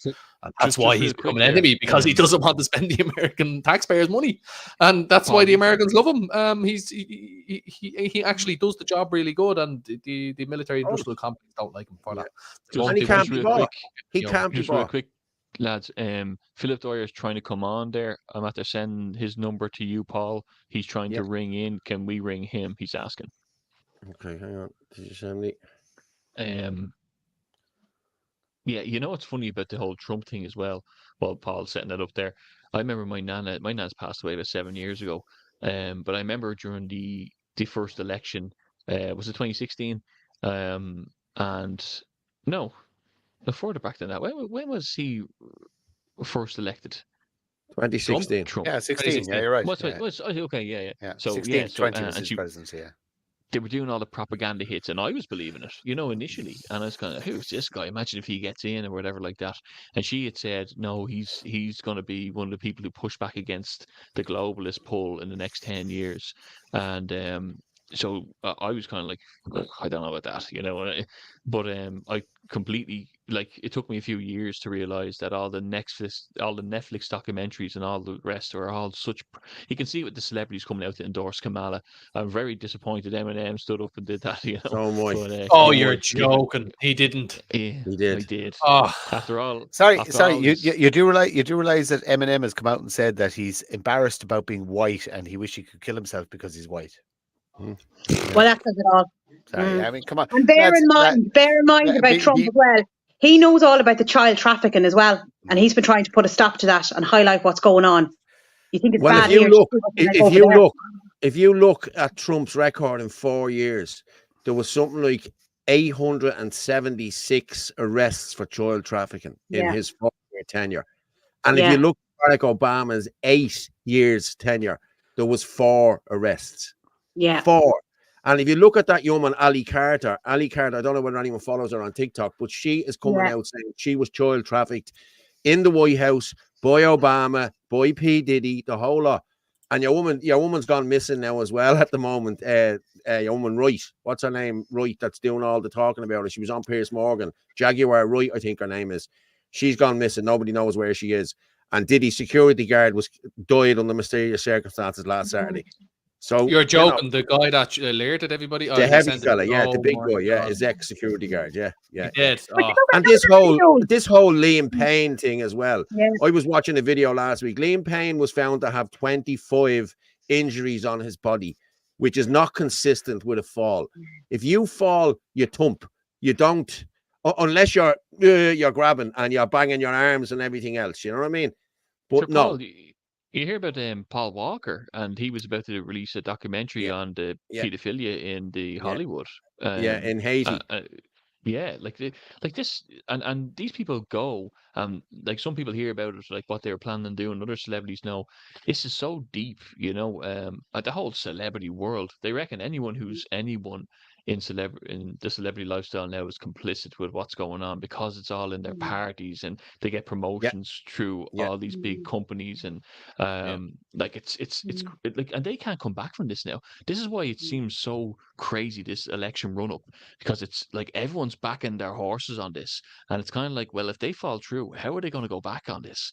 But people are, unfortunately, some people are stupidly brainwashed. Like I see so many people going to all the Taylor Swift concerts and she shouts out Biden and curses at, like she's politically canvassing, doing a world tour right before an election, and people don't realize it, it's bizarre. But look at the videos that were going around on Twitter last night. I know they're old videos, but look at the videos going around of Biden when children come over to him, like especially young girls, and he's there with his hands all over them and he's sniffing them, and dear God almighty, it's absolutely disgusting.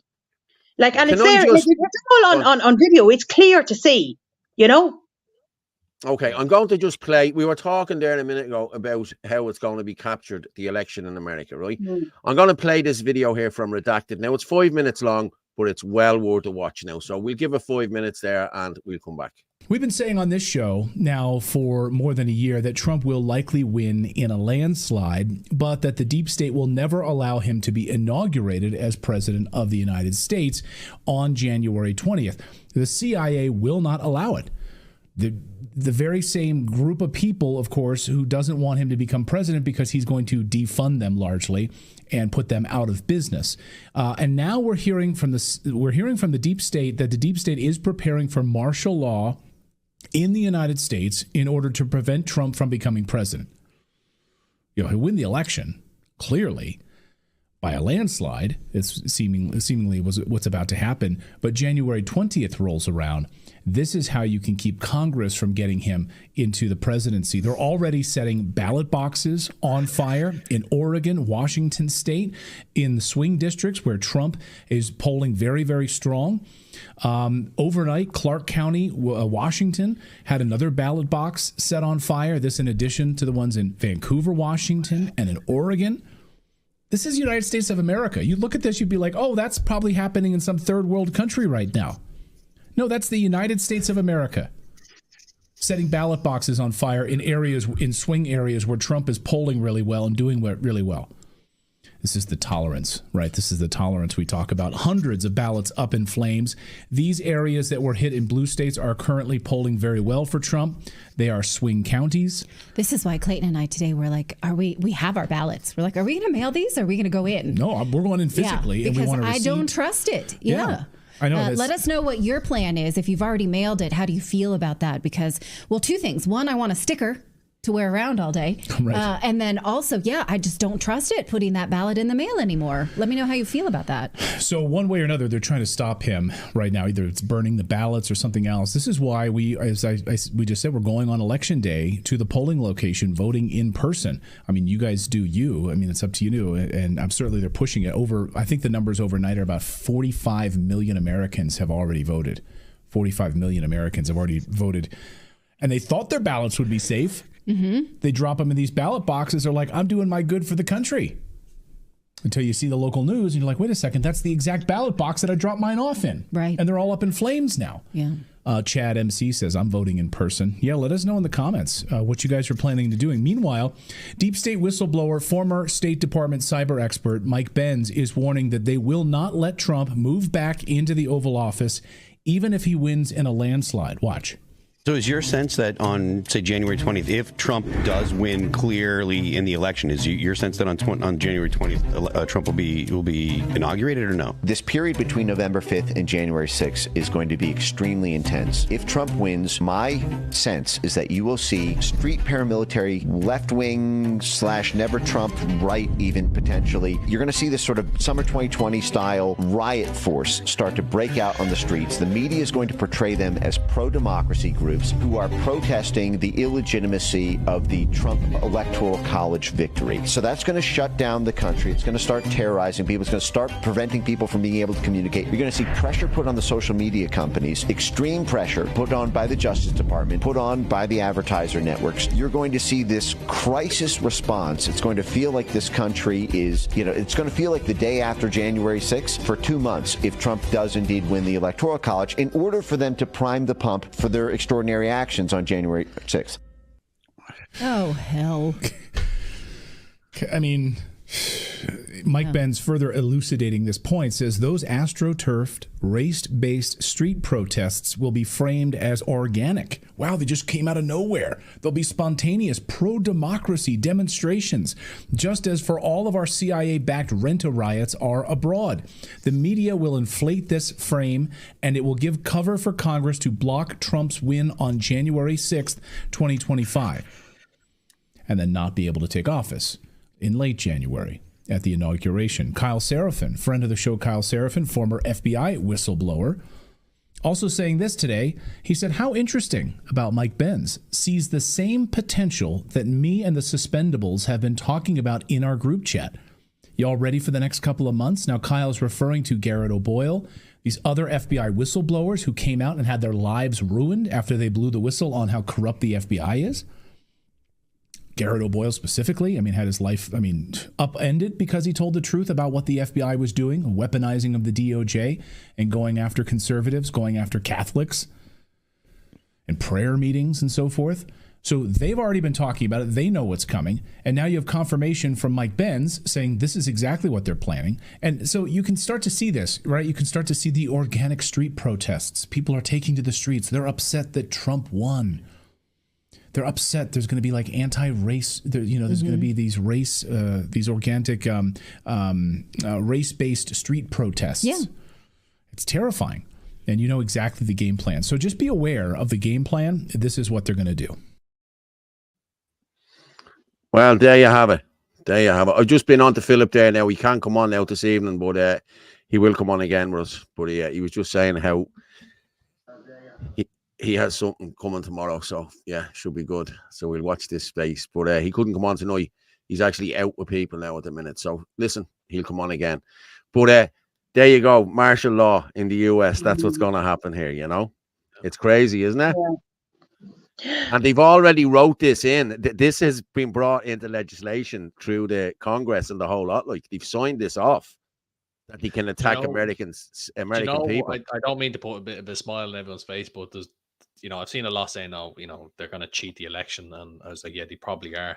And then I seen something particular, and I was like, "Oh God, they are going to cheat the election. It's predicted." And someone posted it, and I just couldn't help but believe it.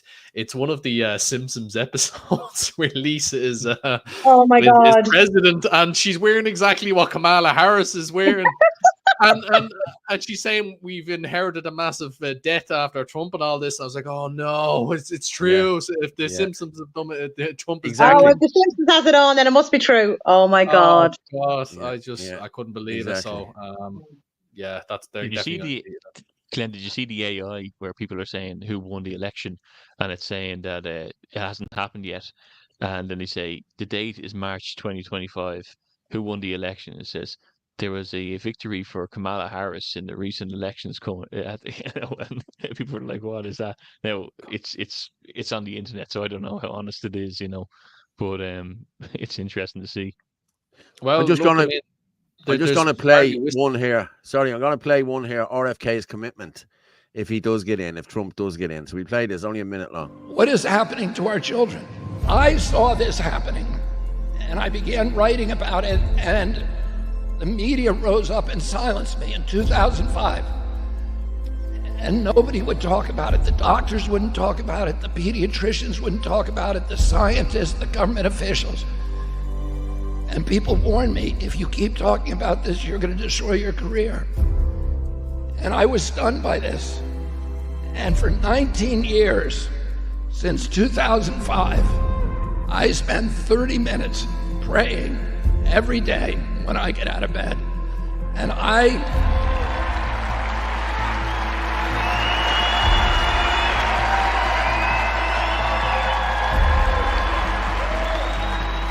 my prayer is this.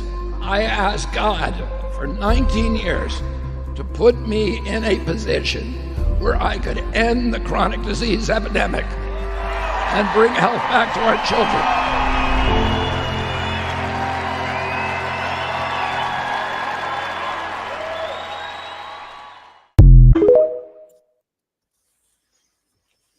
Truly is a good man. I love that man. I love him. Yeah. Have you seen him? Have you seen him working out in Muscle Beach? Yeah. Someone said me poster. I'm like a young JFK Jr. in me poster. So there's a bit of it there. There's a bit of it there. Yeah, there you go. There you go. People are saying Elon Musk will somehow be a type of administrator for the American government as well. Is that true? Or Trump has said that there is a place for him in a new department, which is basically efficiency based. And Ron Paul has then come out and said he'll work with Elon Musk, and brilliant. It's huge because there's a massive libertarian vote in America that has no representation. Yeah. Wow. And that by Ron Paul coming out to say that he will fucking work with Elon Musk, that means that the fence sitters, the libertarians, because America is so bipolar, they don't have a libertarian party. The libertarians now will automatically gravitate towards Trump. It's massive. That itself is a big threat to the corrupted and wicked in the United States, because if they hear that, they have to say we have to throw all of our eggs in with Kamala because they're screwed. If they've already done that. They've basically brought out the fucking P. Diddy pedophile list. They've brought out the Epstein pedophile list. They've got all the corrupted celebrities to endorse Kamala. They all have to be paid to show up for 3 minutes or 5 minutes or 10 minutes, whereas Trump just basically says, "I'm here," and fucking he fills a stadium. Like I said, the election was won 3 months ago. It's just a matter of, will the system allow Trump to be president? And I don't know what Tom Garvin says there, but weren't you somebody posted there, but weren't you mistaken for Herman Paul? Oh, I was mistaken for Herman.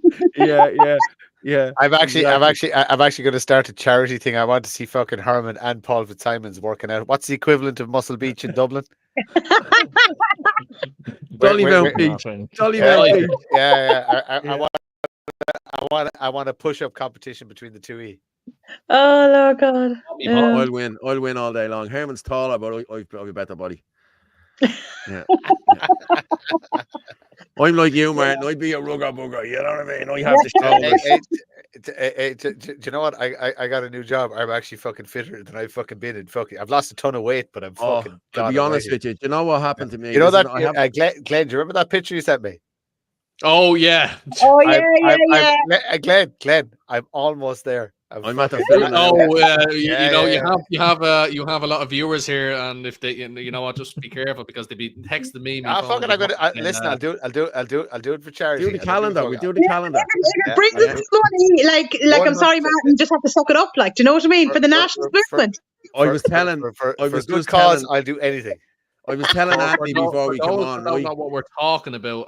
Apparently, the gay community love Martin. They think he's absolutely beautiful, that long beard, and they think he's just a gentleman. And they photoshopped him as a lumberjack, and they just went mad for him. So, throw up the picture somewhere. They want a calendar of every month with By the way, for anybody willing to donate to the Irish Freedom Party, right? The beard is 10 grand. Yeah. I'll do it. I was just telling Anthony before we come on, right? He was saying, how'd you go on canvassing today? I didn't go canvassing today, right? Yesterday morning, my brother rang me, or on Friday night, he says to me, we're putting in a bit of concrete, Paul, down in the house tomorrow.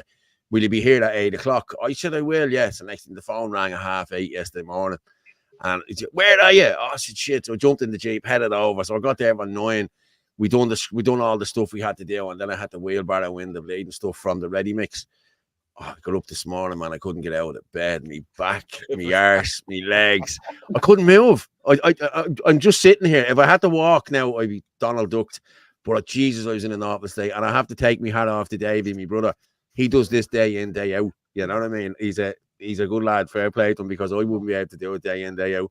But yeah, that was me. But I'll do that photo shoot with Herman, no problem. Push up competition at Dollymount. Yeah, I like it. No, I didn't say a push-up competition now. I said I'll do a bodybuilding thing. I'll show off. I'm not going to start doing any shit like that now. That's too much like hard work. But you know who we get as well as Doran. Doran does be up trees, cutting branches, swinging a chainsaw around the place. There you go, get him as well. Doran, yeah, no, listen, me and Herman, we said we do it. All right, leave it out. The young fellas. Me and Herman are the same age. You know what I mean? Don't be bringing young fellas into it at all. Oh God, I know. But it is gas. Like I was out. I did several hours out now today canvassing, and again like that, it went really well. Like, and the response at the doors was brilliant. And again, like that, you know, I don't know. I'm finding it with older people, as you were saying earlier on. There's definitely a change with them, you know, more so than the younger ones. And again, like, you know, it's so important for people to vote nationalist. We cannot emphasize this enough, because every vote for nationalist candidate is a vote less for Fianna Fáil, Fine Gael, Sinn Féin, etc. You know? Yeah. I hope Roderick is feeling better after his slap in Blanchardstown today. I don't even think he got it slapped, did he? I think someone just abused him. They hit his board. I didn't hear about that. Yeah, Roderick O'Gorman was attacked. It's all over the internet, Roderick, and the Taoiseach is upset. And listen, I tell you, somebody threatened Gavin on TikTok last week that Gavin Pepper should be killed. Now, if that was Paul Murphy or Roderick O'Gorman or anyone else, he is a sitting councillor. You know, he is a sitting councillor. So he should be getting protected more so than any of us. You know what I mean? The same as Glenn. If Glenn was someone attacked Glenn and said he want to kill Glenn, I'm sure Glenn can handle himself, but that's neither here nor there. But it would be mainstream. It'd be all over the news. You watch tomorrow now. You watch tomorrow now. It'll be all over the place. Roderick O'Gorman was attacked in Blanchardstown. I know. I'll just claim homophobic assault. The left are being homophobic. After me. Kill gays. So. That's what I'll do. I'll use their own words against them. They'll be sorry. Micheál Martin, I was talking to someone last week. Micheál Martin was out canvassing. What? I have a tweet by Micheál Martin about it. He said, deeply concerning to hear of the alleged assault on Roderick O'Gorman. Ireland prides itself on the engagement between the people and its elected representatives.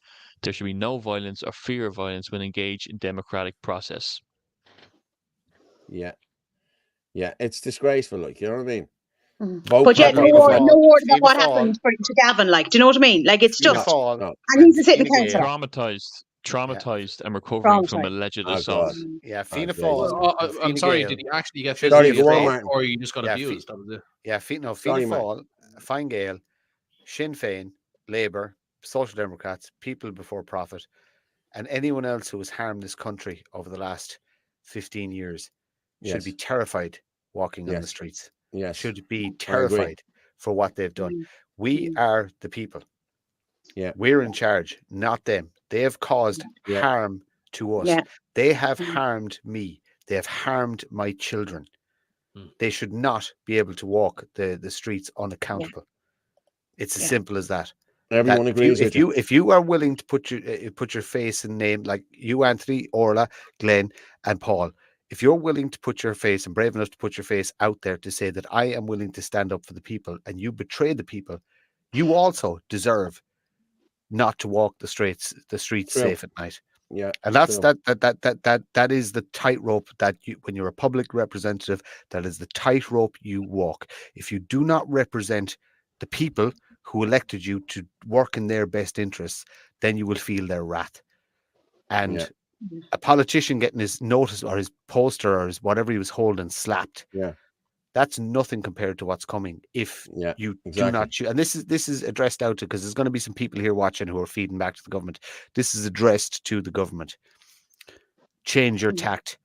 You change the direction you're bringing this country, or you will feel the wrath of the Irish people, because we're mildly annoyed now as a nation. That's all we are. There's a couple of us a little bit more pissed off and a little bit more clued in. But as a nation, we're mildly annoyed.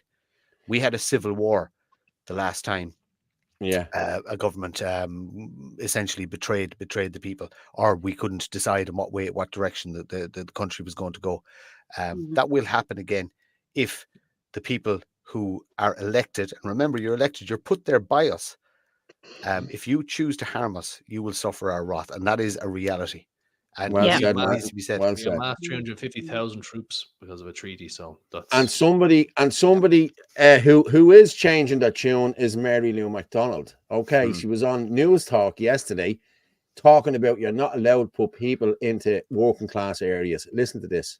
We shouldn't be bringing in vulnerable cohorts of people that we have to protect and take care of into areas that are stretched and barely getting by. That makes absolutely no sense. There's nothing common sense about that.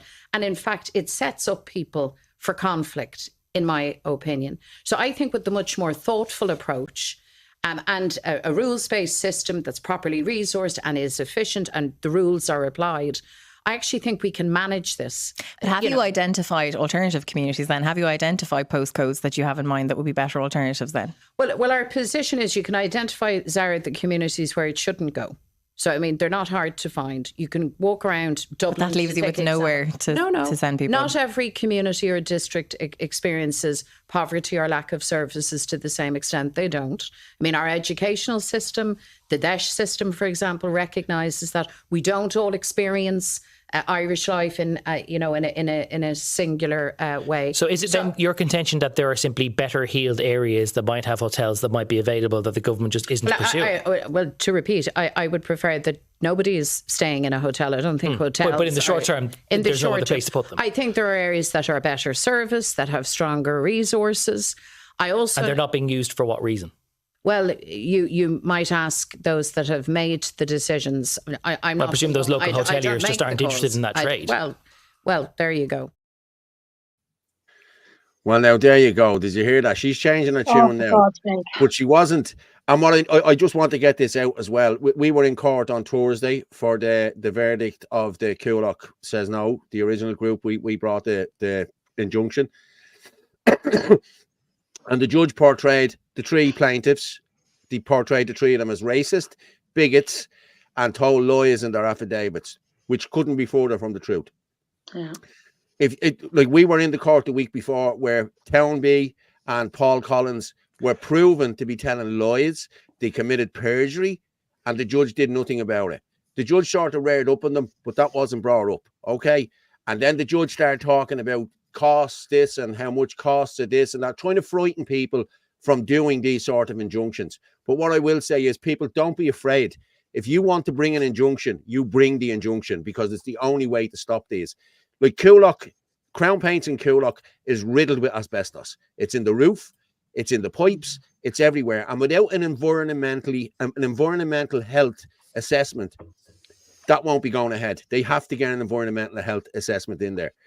And what I will say is as well, they said they had exemption orders where they had no exemption orders. Okay.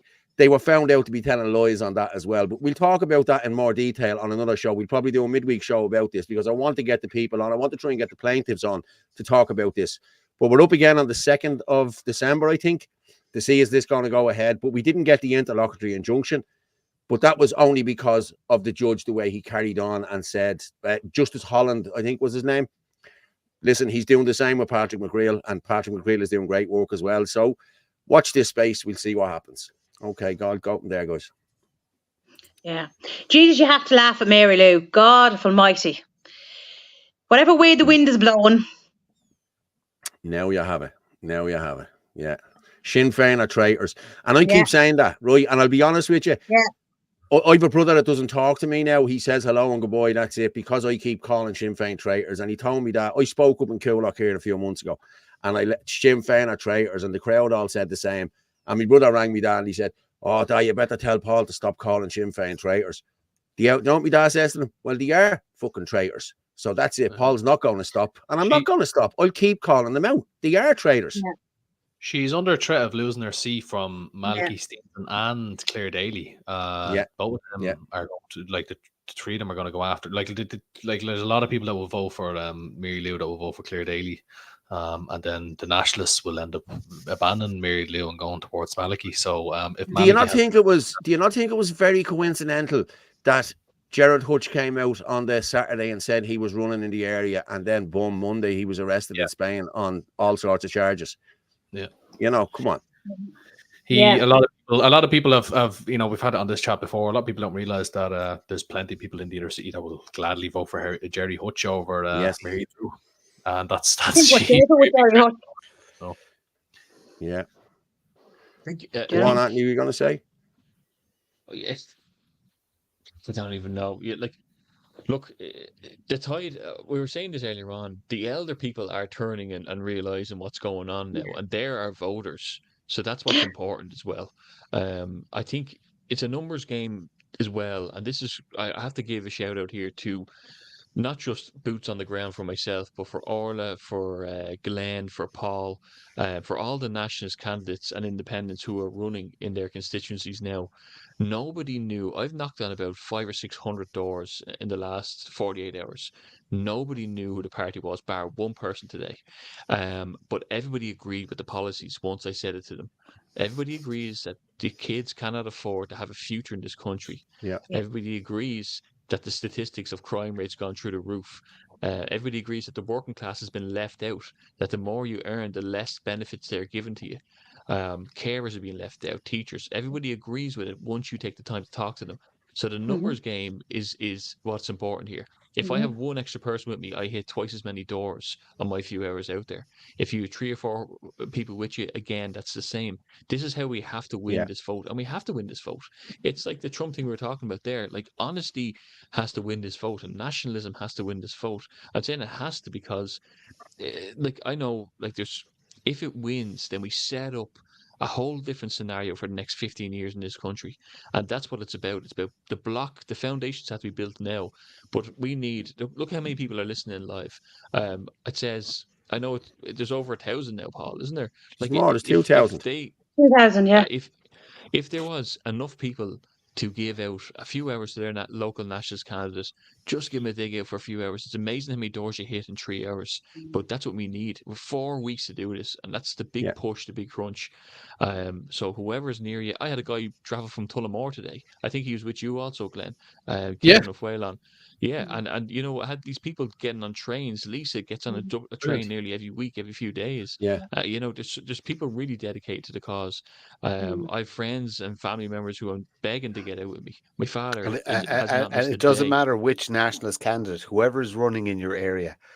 We don't have candidates running in every area. So whatever nationalist candidate it is, alliance members, true, proper, independent nationalists, go out and help them. Just go out and help them. That's all. That's all you need to do. Go out and help. Give them an hour. Give them 1 hour. 1 hour is what 50 houses. You know what I mean? You can do 50 houses in an hour. Like just quickly handed leaflets, say hello. This is who the candidate is. Blah blah blah blah. You know, it's massive. 1 hour of your time. Like fucking 2,000 people watching you. As 2,000 hours. That's huge. That's massive. But very important tonight. Now we need to clarify where everyone's running. Paul, we've a new viewer tonight. How are you? I'm running in Dublin Bay North. Where are you running? Is that a new? Huh? Is that a new pussy you have there? Is it? Yes, this is Jasper, a new foster kitten. Jesus, what? So we just have to. As I said, we have to clarify where everyone's running. Can I see him? Can I see him? Multi-pussy Orla. Well done. Everyone is I'll probably be in contact with Orla for talking about the cats again, actually. I'm gonna change. Oh my God, Glenn, are you changing signs? Well, I was always a dog person, but you know, I'm convinced. I'm not too sure.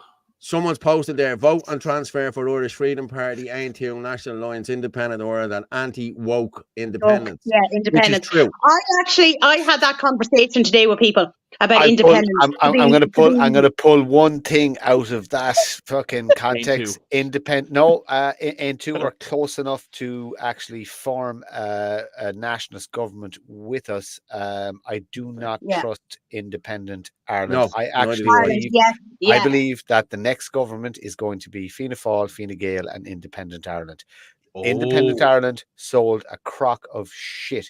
The co-founder of Independent Ireland, Elaine Mullally, who was a true nationalist, did not abandon a project she built and had huge electoral success with for no reason. She abandoned them because they betrayed the concept of what they were trying to do. Yes. They went straight into bed with the EU partner of Fianna Fáil, I believe it was, as soon as they got MEPs elected. So I do not trust independent Ireland. Everybody else that was there, and two, there's slight differences in policy. And in fairness, Padre Tobin retracted the immigration. He put out a post, a social media post on immigration, and when he got hammered for it, he retracted it and he clarified that he wanted stricter immigration, enforcement of our existing immigration laws. So I would say N2, yes, because they align close enough to what we represent, not exactly the same, but close enough to actually form a cohesive government. Independent Ireland, I do not trust. I trust Elaine Mullally. I do not trust independent Ireland. So we do have one independent councillor in my constituency, and she's very anti-immigrant. But I won't say what she said to me, but we have talked about what happened in the Europeans. But she's earned a lot of respect from the nationalists because she's tackled the mosques in the area and stuff like that. So you do have a lot of people in independent Ireland that could be suspicious themselves of the party. But for me, Linda De Courcy has earned my respect. But I share the same opinion as yourself, Martin, that I'm suspicious of the organisation. And Elaine has earned my respect 100%. If she's left, that just shows me that I'm suspicious. Linda De Courcy has my respect 100% because she's saying the exact same thing that we're against, and shout out the individual, not the organisation. Watch the time. And there it is there. This is a big takeaway. Many people agree with the policies, but they don't know the names of the candidates and parties. Until a canvasser turns up, that is why canvassing is so important. And that is true. Everybody needs to get out canvassing, whether you're Irish Freedom Party, National Alliance, Nationalists, Independents. And I have to say, Gavin Pepper has been out for the last 4 or 5 weeks. Michael Burke has been out in Dublin Bay North as well. So has Brian Garrigan. I've seen a lot of them out canvassing. I've been out canvassing myself, but we need boots on the ground, and we need to be knocking on doors, because people aren't going to vote for you if you don't knock on the door. You need to be shaking hands. You need to be talking to people, telling them what's going on. We're nearly out of the show, lads. Can I just say, sorry, I'm in Clondalkin, Palmerstown, Lucan, Racool, all of that. Sorry, if you want to help me, reach out to me because I'm out every day. So yes, thank you, Paul. Go ahead. Nice, and we're going to drop you down. I'm going to drop you down as well, Orla. Thank you very much. Martin, thank you very much as always. Thank you very much. Anthony, great show. I'll talk to you in a minute. Just wait down there for me. And there you go. The truth is a lion. Tell the truth and the lion roars. So what I say every Sunday night, the truth is like a lion. You don't have to defend it. You just let it loose and it will defend itself. Good night and God bless everyone. Been a great show. Cheers.